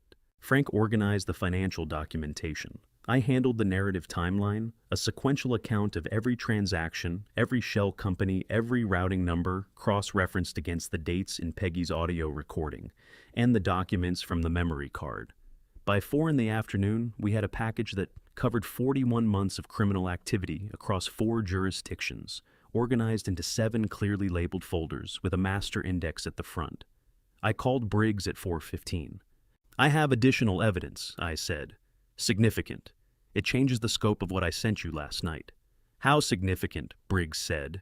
"My wife spent 6 months building the case herself. She left me the complete documentation, 312 internal financial records, a 47-minute audio recording of Douglas acknowledging awareness of the fraudulent transactions, and a forfeiture clause in her most recent will that strips Douglas of inheritance rights upon proof of fraud." I paused. She also hired an estate attorney independently 6 weeks before she died. The will is notarized, witnessed, and legally airtight under California Probate Code. The silence on Briggs's end lasted 4 full seconds. "Jean," he said, "your wife was extraordinary." "Yes," I said. "She was. I sent the new package through the same encrypted federal channel as the night before. Briggs called back in 20 minutes, which told me he had gone through the index immediately rather than waiting for his team. The audio recording is the piece I needed. He said, his voice carrying the particular energy of a federal investigator who has just found the load-bearing wall of a case. Douglas, acknowledging awareness of irregular transactions combined with his digital signature on every disbursement authorization, establishes knowing participation. That closes the gap between negligence and intent. A pause. "I can have a warrant signed by a federal judge by tomorrow morning. Wire fraud, money laundering, conspiracy. All 3. "There is one condition," I said. "Name it." "The arrest happens at the shareholder meeting, not before. I need them in that room in front of the board when it comes down." I kept my voice level. Peggy built this case to protect the company she founded. The board trusted Renee with everything and got Rob blind. They deserve to see the evidence before they hear about the arrests on the news. Briggs was quiet for a moment. "You want witnesses." "I want accountability," I said, "full and public and in the room where it happened." "The meeting is in 3 days," Briggs said. "That gives my team enough time to verify the Cayman Trust documentation and coordinate with the field office." Another pause. "Jean, I need you to do one thing before that meeting. I need Douglas and Renee to believe completely that you are coming in to surrender. If they suspect anything before they walk into that room, they will have attorneys present who will complicate the arrest significantly." I understand, I said. I'll make them believe it. How? I looked at Frank across the desk. He raised one eyebrow. I'm going to call Douglas tonight, I said, and tell him I'm ready to sign. Frank's mouth curved into the small, tight smile I recognized from 30 years of working cases, the expression of a man who has just watched a trap close perfectly around something that had no idea it was being hunted. Do it, Briggs said. And Jean, the moment you are in that room, you are operating in a federal law enforcement context. My team will be positioned in the building before you arrive. You will not be alone there. Understood.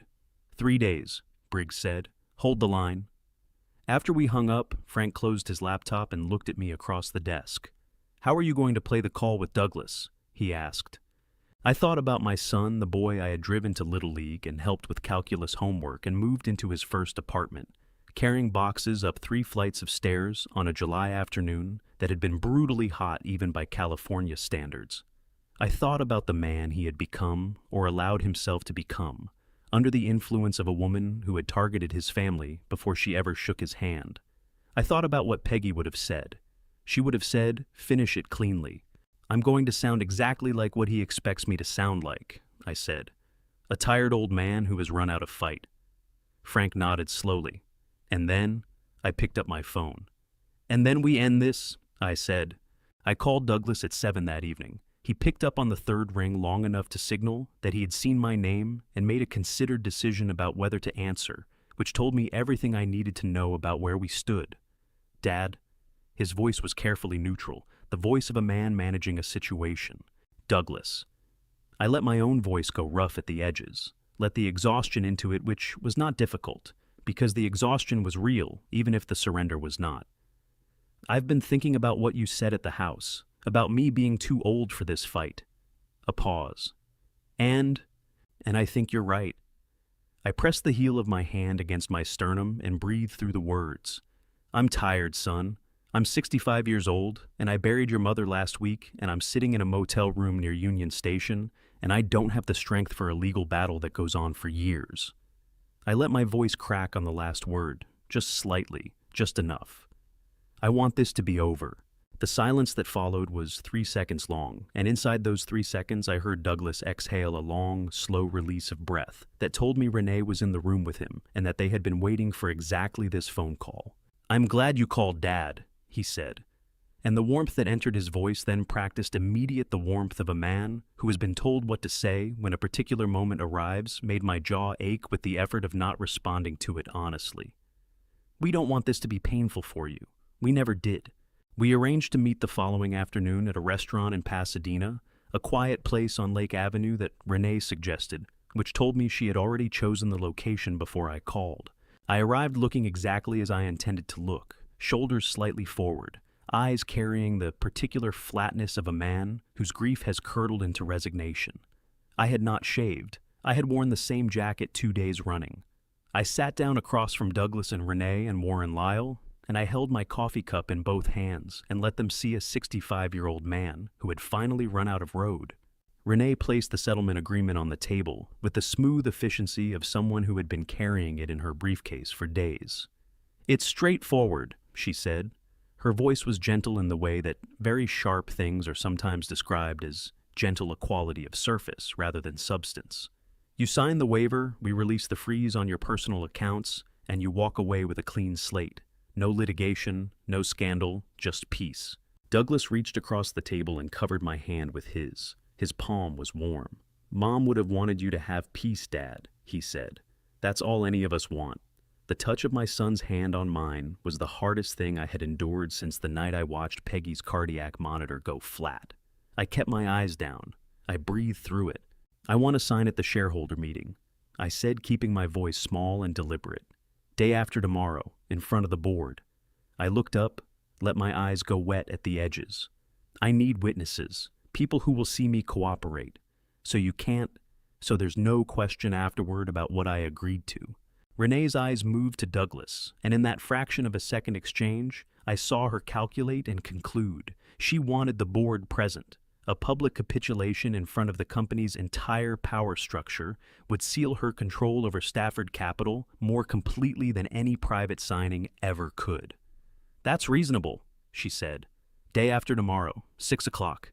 I nodded. I let my shoulders drop further. Warren Lyle slid the preliminary agreement across the table. "Just a formality tonight," he said, "to confirm your intention." I picked up the pen. I initialed the bottom of the page where Lyle indicated a preliminary acknowledgement, not the binding signature, a detail that would matter later. Then I set the pen down and sat back and looked at my coffee cup and said nothing further. They left 20 minutes later, satisfied. I sat at the table until their car had pulled away from the curb. Then I reached into my jacket pocket and pressed the small button on the recording device that Briggs's field office had couriered to the motel. That morning, a device that, unlike a standard phone recorder, constituted a lawfully authorized consensual recording under FBI operational protocols admissible in federal court without restriction. I sent the file to Briggs. His response came back in 4 minutes, clean audio. Every word. "We're ready, Gene. 2 days." I left the restaurant and walked to my car in the quiet Pasadena afternoon, past the bougainvillea spilling over a garden wall on Lake Avenue, past a woman walking a dog that wagged its tail at me with the indiscriminate goodwill of a creature that does not read the news. 2 days. The motel room felt smaller than usual that night. I had ordered a sandwich from the deli 2 blocks down and eaten half of it sitting at the desk, with the evidence package open in front of me, going through the sequence one final time, the way a surgeon reviews a procedure the night before, not because anything had changed, but because the act of reviewing it was itself a form of preparation, a way of telling your hands what they would need to do before your conscious mind had to instruct them in the moment. Everything was in order. The documentation was complete. Briggs had confirmed his team would be in position in the building by 5:30 minutes before the meeting. Clara Hutchins would arrive at 6 with the original will. Sandra Kowalski had confirmed she would come. There was nothing left to do but wait. I pushed the sandwich away and picked up the envelope. Peggy's handwriting on the front, the G pressed harder than the rest, the way it always did when she was concentrating on getting something exactly right. I had been carrying it in my jacket pocket for 2 days next to where the clock had been, and I had not opened it because Clara had said to open it after reading the will, and I had read the will, and still I had not opened it because some things you are not ready for on the schedule you are given. I was ready now. I slid my thumb under the seal. The letter was 2 pages written in Peggy's hand, on her personal stationery, the cream-colored paper with the small embossed P in the upper left corner that she had ordered from a printer in San Marino and used for personal correspondence since the early years of our marriage. The handwriting was slightly uneven in places which told me she had written it in the evening when her hands were always a little less steady than in the morning. She had dated it the 21st of September, 16 days before she died. Jeannie, by the time you read this, you will have already done most of the hard work. That is the thing about you that I have always relied on. You finish things. You don't leave things half done and hope the other half takes care of itself. It is occasionally maddening and entirely one of the reasons I have loved you for 31 years. I had to stop there.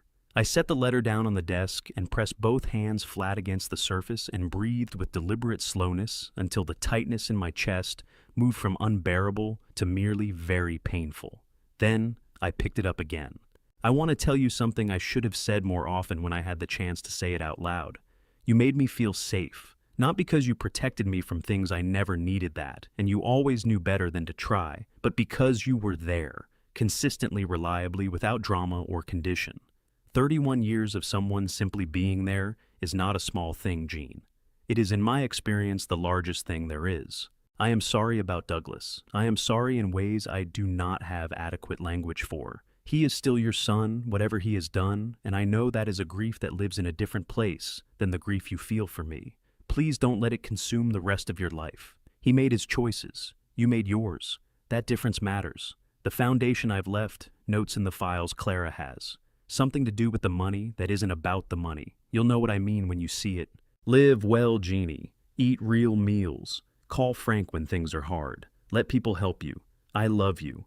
I have loved you since a conference room in San Francisco in 1994, and I will not stop just because I am no longer there to say so. Peggy. I folded the letter along its original creases and held it in both hands for a long time.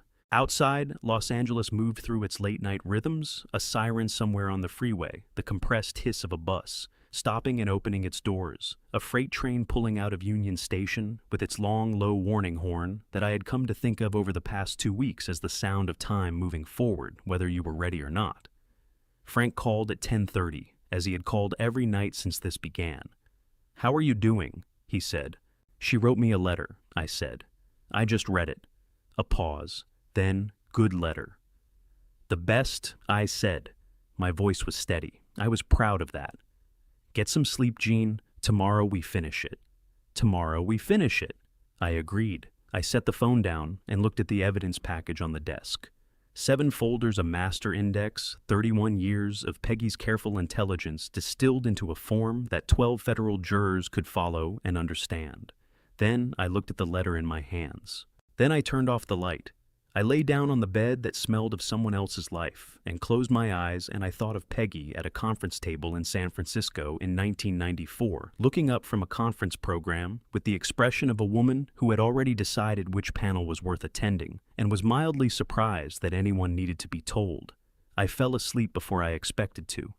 For the first time in 2 weeks, I did not dream of anything sad. The morning of October 14th arrived, the way important mornings sometimes do quietly without announcement, with the same pale California light that came through every morning and no particular indication that this one would be different from any other. I was dressed by 5:30. Dark slacks, a white shirt, the charcoal blazer I had worn to 30 years of federal hearings and depositions and courtroom appearances. I had pressed it myself the night before, using the motel's travel iron, which had taken 3 times as long as it should have because the iron kept sticking. I had not minded. I needed something to do with my hands. Frank picked me up at 8. He handed me a coffee through the window before I had even closed the car door, and neither of us spoke for the first 10 minutes of the drive to Century City, which was the right amount of silence for the occasion. "Briggs confirmed his team is already in the building," Frank said as we merged onto the freeway. 2 agents in the lobby, 2 in the stairwell on the 18th floor, 2 more in the parking structure. The moment you begin the presentation, they move in on my signal. "Clara!" "She'll arrive at 6 with the original will in a sealed legal envelope." Frank changed lanes with the unhurried precision he applied to everything. "Sandra confirmed this morning. She'll wait in the lobby until I text her." I nodded. I drank my coffee and watched the Los Angeles basin spread out below the freeway, overpass the flat silver shimmer of it in the morning haze, the mountains behind the ocean, somewhere beyond the west side that you could not see but could feel in the quality of the air. Peggy had loved this city. She had loved the way it looked from elevation, the way it sprawled without apology, the way it contained every version of itself simultaneously. I turned back to the windshield. The Stafford Capitol building was a 40-story glass tower on Avenue of the Stars that caught the morning sun and threw it back in sheets of cold white light. Frank parked in the guest structure. We rode the elevator to the 18th floor in the company of a young associate who clutched a stack of presentation folders and did not look at us, which suited me perfectly. The conference room was already prepared when we arrived, a long oval table, high-backed leather chairs, a presentation screen at the far end, and the particular atmosphere of a room that has been set up for something significant and knows it. A member of the facility's staff was adjusting the projector when we walked in. "We need to connect a wireless display device," Frank said pleasantly, producing the compact transmitter from his jacket pocket. "For the presentation." The facility's staff member connected it without question and left us to it. Board members began arriving at 5:45. 6 of them, the full executive committee of Stafford Capital Group, men and women who had known Peggy for years, who had built this company alongside her, who had trusted Renee with the financial architecture of everything they had worked for. They looked at me with the careful neutrality of people who have seen a news story about someone they thought they knew and are reserving judgment while remaining uncomfortable with the reservation. I shook hands with each of them. I made eye contact. I said Peggy's name once to the chairman, a man named Gerald Whitmore, who had been on the board since the company's founding, and watched his jaw tighten with something that was not entirely professional composure. Douglas arrived at 5:58. He looked exactly as I had expected, navy suit confident posture, the expression of a man walking into a meeting he has already won. He shook hands with the board members, with practiced ease, laughing at something the CFO said, clapping a hand on Whitmore's shoulder. The performance was seamless. Renee was 3 steps behind him as always. Black dress, structured briefcase heels that clicked against the hardwood, with metronomic precision. She scanned the room in under 4 seconds. Exits positions, faces and her eyes found me at the far end of the table with the laser accuracy of someone who has been watching a particular variable and wants to confirm its coordinates. I was sitting with my hands folded on the table, my posture slightly forward, my expression carrying the careful docility of a man who has accepted his defeat and arrived to formalize it. Her shoulders dropped a fraction of an inch, barely perceptible, but I saw it. Warren Lyle called the meeting to order at 6 o'clock precisely. He placed the settlement agreement in front of me, clicked his pen, and set it on top of the document with the satisfied air of a man finishing a job. "Mr. Stafford," he said, "whenever you're ready." I looked down at the agreement. The blank signature line waited at the bottom of the page like an open question. I picked up the pen. I held it for 3 seconds. Then I set it down. I raised my eyes to the room, to the board members leaning forward in their chairs, to Warren Lyle with his practiced smile beginning to falter, to Douglas with his jaw tightening by a single degree, to Renee who had gone very still in the way that certain very dangerous things go still when they sense that the situation has changed. "Before I sign anything," I said, and my voice came out level and clear and completely without apology, "I'd like to share something with this board. I have spent 2 weeks in a $47 motel room building the case that Peggy started. Now I am walking into that room. Before I tell you how it ends, comment justice. So I know you made it this far with me. You deserve to see how this finishes. A small note: parts of this story include fictional elements added for clarity and impact. If stories like this are not your preference, you are welcome to step away right here. What matters is that the lesson stays with you." The room went very quiet. Not the polite quiet of a meeting called to order. The specific weighted silence of a room full of intelligent people who have just heard something that rearranges the furniture of their understanding and are waiting to see what comes next. Frank connected the wireless transmitter. The presentation screen at the far end of the room flickered and populated with the first document, the Stafford Capital Operating Expense Ledger, clean and official, the version the board had been shown at every quarterly review for 4 years. "You've all seen this," I said. "These are your numbers, the ones Renee presented every quarter. Operational costs rising steadily. International tariffs, supply chain disruption, the standard explanations." I clicked to the next slide. "Now, here are the actual numbers." The second document appeared beside the first. The delta was immediate and enormous. I heard someone at the table draw a sharp breath. $18.4 million, I said. Extracted over 41 months through 6 consulting contracts paid to 6 entities that do not exist. No employees, no offices, no services rendered. I advanced the slide. Crestline Advisory, LLC, Pacific Rim Consulting Group, Westlake Strategic Partners, all registered within 3 months of Renee joining this family, all sharing a single registered agent at a UPS store in Las Vegas. Douglas's hand came down flat on the table. "This is fabricated." His voice was hard and immediate. "He's a desperate man trying to manufacture a case against his own son." "Then explain your signature," I said. I advanced the slide.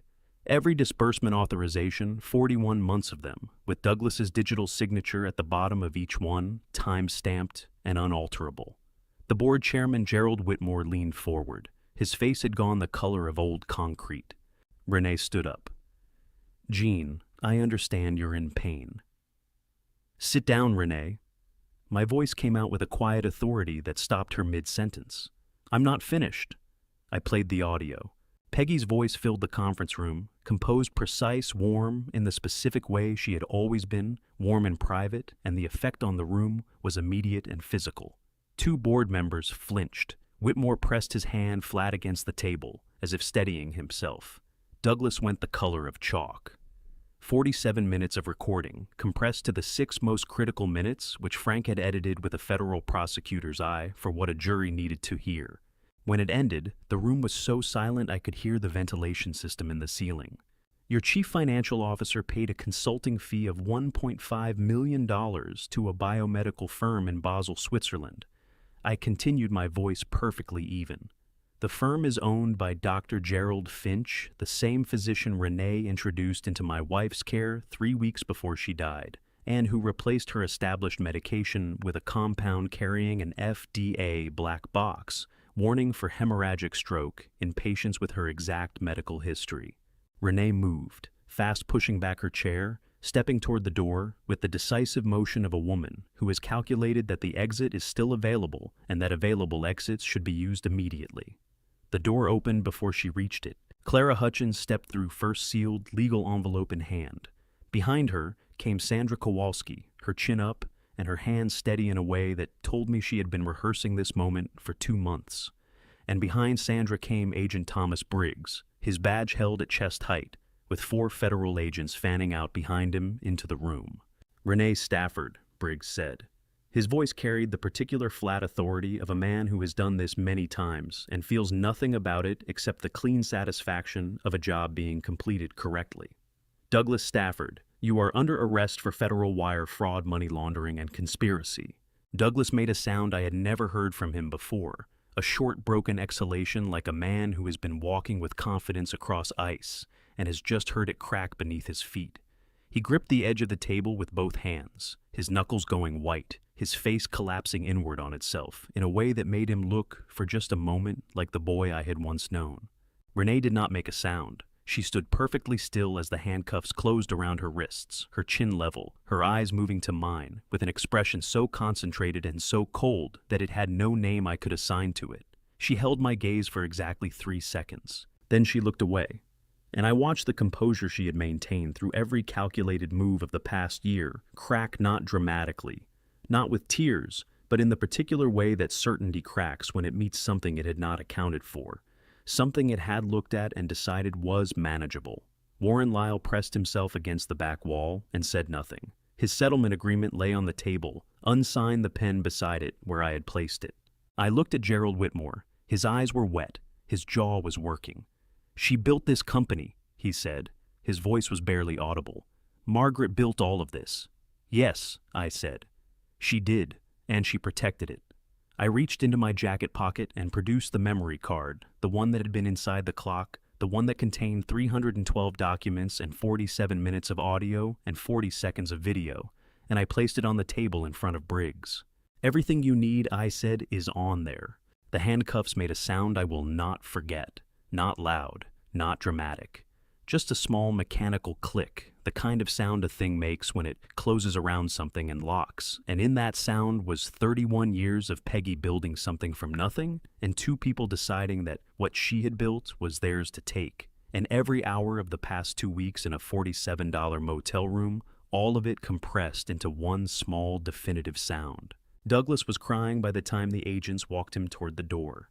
Not the manufactured grief of the funeral, or the calculated sorrow of the social media video, real tears, the kind that come when the structure a person has been living inside suddenly ceases to exist, and there is nothing left to perform for. He looked back at me once just before the doorway, and I looked at him steadily and said nothing, because there was nothing to say that would have helped either of us. Renee did not look back. Warren Lyle was detained in the hallway by 2 agents and informed that he was a person of interest in the submission of fraudulent legal documents and witness tampering. The color drained from his face in a way that reminded me of water leaving a bathtub, quickly, completely leaving nothing behind. He asked for his attorney before the agents had finished the sentence. 2 miles away at Gerald Finch's private medical clinic on Wilshire Boulevard, a separate FBI team executed a concurrent arrest warrant. I learned this from Briggs, who texted me while I was still standing at the conference table, Finch in custody. Medical records secured. Gerald Whitmore sat at the head of the table for a long time, after the room had emptied, his hands folded in front of him, looking at the presentation screen where the financial evidence was still displayed. Finally, he looked at me. "The board owes you an apology, Gene," he said. "The board owes Peggy an apology," I said. "I'm just the delivery mechanism." He nodded once slowly and did not argue the point. 3 weeks later, on the 11th of November, I sat in courtroom 7 of the Los Angeles Superior Court Probate Division in a wooden chair that was slightly too hard and slightly too small next to Clara Hutchins, who was wearing a gray suit and carrying the original will in a blue legal folder under her arm. The hearing lasted 40 minutes. Because Douglas and Renee had been indicted on 3 federal counts and were currently in custody awaiting trial, their legal standing to contest the will had been effectively neutralized. Their appointed counsel filed a perfunctory objection that the presiding judge, a woman named Honorable Patricia Serrano, disposed of in under 4 minutes with the brisk efficiency of someone who has seen this argument before and found it unpersuasive. Judge Serrano recognized the will. She struck down the emergency ex parte freeze order that Warren Lyle had filed the morning after the funeral. She restored full legal access to all accounts connected to the estate of Margaret Stafford. She confirmed Jean Stafford as sole executor and primary beneficiary with controlling interest in Stafford Capital Group, passing immediately and without condition. She signed the order at 11:47 in the morning. Clara squeezed my arm once briefly as we walked out of the courthouse into the November sunshine. I drove back to Pasadena alone. The iron gates of the property opened when my car approached the new security system. Recognized the transponder Frank had helped me install the previous week. I parked in the driveway and sat in the car for a moment, looking at the house. The hydrangeas along the south fence had recovered from the summer drought. The kitchen window caught the afternoon light the way it always had, throwing a small rectangle of gold across the front path. I got out. I walked to the front door. I used the new key Clara had arranged for a locksmith the day the court order came through, and I pushed the door open and stepped inside. The house smelled like itself, like old wood and the specific quality of California afternoon light, and something underneath, both of those things that I could not name and did not need to name, because I had been breathing it for 20 years, and my body recognized it the way bodies recognize things that have been home for a long time. I walked through the foyer, through the living room, into the kitchen. Peggy's apron was still on the hook beside the refrigerator, the blue linen one, with the small embroidered sunflowers that she had bought at a farmer's market in Ojai 3 summers ago, and worn approximately twice and kept because she liked the way it looked. I had not been able to bring myself to move it when I packed my bag 2 weeks ago, and it was still there exactly as she had left it. The strings tied loosely in the kind of casual half bow that means a person expects to come back and put it on again. I stood in the kitchen doorway for a long time. Then I walked to the counter, filled the kettle, and put it on the stove. I found 2 cups in the cabinet, because 31 years of marriage means you reach for 2 cups, even when there is only one of you, and I was not ready to stop doing that yet, and I thought perhaps I did not have to be.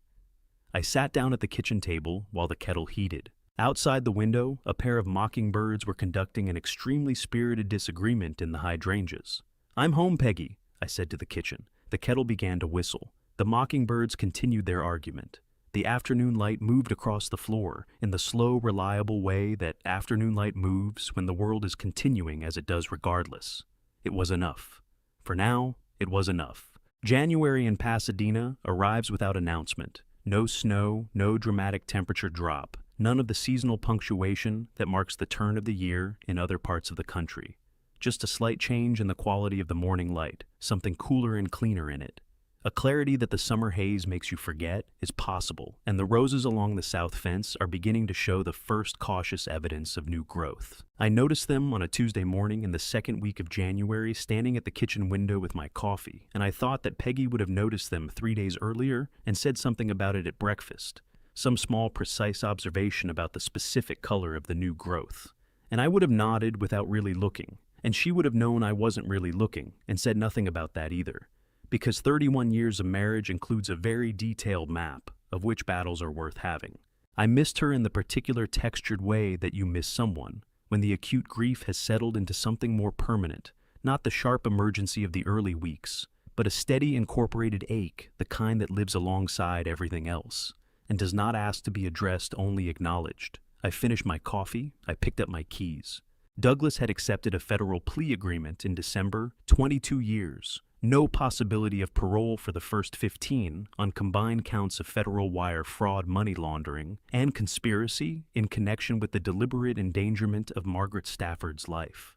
Renee had refused to negotiate and gone to trial, which had lasted 11 days, and ended with a jury deliberation of 4 hours and 20 minutes. 28 years on all counts, including the conspiracy charge the federal prosecutor had argued most forcefully, the one that connected the payment to Dr. Finch directly to the medication change and the stroke that followed. Dr. Gerald Finch had accepted a plea on reduced charges related to medical negligence and fraud, surrendered his medical license, and was awaiting sentencing.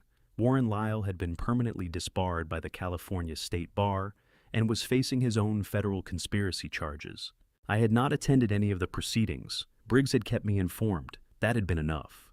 The offices of the Peggy Stafford Foundation occupied the second floor of a building on Colorado Boulevard, 4 blocks from Clara Hutchins' law practice, in a space that had previously housed a small architecture firm, and still smelled faintly of drafting paper and coffee. Frank had spent 2 weeks painting it himself, which I had told him was unnecessary, and he had told me to mind my own business, which was the correct response.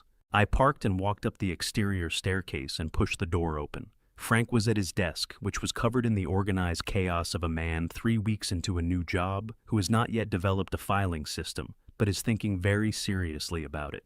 He looked up when I came in. "Board approved the California Legal Aid Partnership this morning," he said. "We're operational in 3 counties by March." Good," I said. "Also, Sandra called. She wants to know if the foundation would consider a victims advocacy component. Something specifically for employees who've signed coercive NDAs." I sat down in the chair across from his desk. "Tell her yes. Tell her to write up a proposal." Frank nodded and made a note. Then he looked at me over the top of his reading glasses with the expression I had known for 30 years, the one that means he has something to say that is not about work. "You doing all right today?" he said. "I'm going to the cemetery after this," I said. He nodded once. "Take the white roses from the back garden. She liked those better than the ones from the florist." "I know," I said. "I know she did." Mountain View Cemetery in Altadena sits in the foothills above Pasadena, where the San Gabriel Mountains come down close enough to the city that you can see the snow on the upper peaks from the cemetery's upper paths in January. I had been here twice since the funeral, once in November, once in December, and each time I had stayed longer than I intended, which I had come to understand was not a problem, but simply the nature of the place. I found Peggy's grave on the eastern path, under an old sycamore that had dropped most of its leaves, but was holding a few with the stubborn tenacity of a tree that is not quite ready to admit the season has changed. I set the white roses against the base of the headstone. I sat down on the bench the cemetery had placed nearby, which was cold through my jacket, but not unpleasantly so. I told her about the foundation, about Frank's painting project and the drafting paper smell, about Sandra's idea for the NDA advocacy component, which I thought she would have approved of immediately and probably improved within 5 minutes, about the roses on the south fence beginning to show new growth. Then I reached into my jacket pocket and took out the sessions clock. I held it for a moment, the cool brass weight of it, the worn trademark on the back panel, the hairline seam along the lower left edge that I would never again be able to look at without thinking of a small piece of tape and a memory card and everything that had been entrusted to me inside it. I set it gently against the base of the headstone beside the roses. "I think this belongs here now," I said. The mountain air moved through the sycamore above me. Somewhere below, the city continued its ordinary business, indifferent and essential. I sat with my hands on my knees and looked at Peggy's name on the stone and felt underneath the grief and alongside it and threaded through it something that I had not expected to feel so soon. Gratitude. For 31 years. For the clock. For the trust she had placed in me at a dinner table on a Monday evening in October with cold hands and frightened eyes, and the absolute certainty apparently that I would not drop what she was giving me. I had not dropped it. That was enough. That would always be enough. I stood up, brushed the cold from my jacket, and walked back down the path toward the gate, back toward the city. The foundation, the white roses, beginning their slow return on the south fence of a house that was still and would remain home. I have lived this family story, and I would not wish it on anyone. When Peggy left, she did not just leave me grief. She left me a clock, a memory card, and the most complete act of trust I have ever received from another human being. I believe God places certain people in our lives not to make things easy, but to make us capable of what comes next. Peggy was that person for me. If I could tell you one thing from everything this family betrayal cost me, it is this: pay attention to the people sitting at your table, not just what they say, what they do when they think no one is watching. I missed signs I should have seen. Do not make my mistake. This family story ends with justice. But justice came late, and it came at a price I will spend the rest of my life paying quietly. No court ruling returns what family betrayal takes from you. That is the truth no one tells you. Every family story carries this lesson underneath it. If this reached you, drop a comment, share it with someone who needs it, and subscribe so we can keep telling the stories that matter. Thank you for watching until the very end. Stories ahead include fictional elements built for reflection. If that is not your preference, step away freely. You are always welcome back.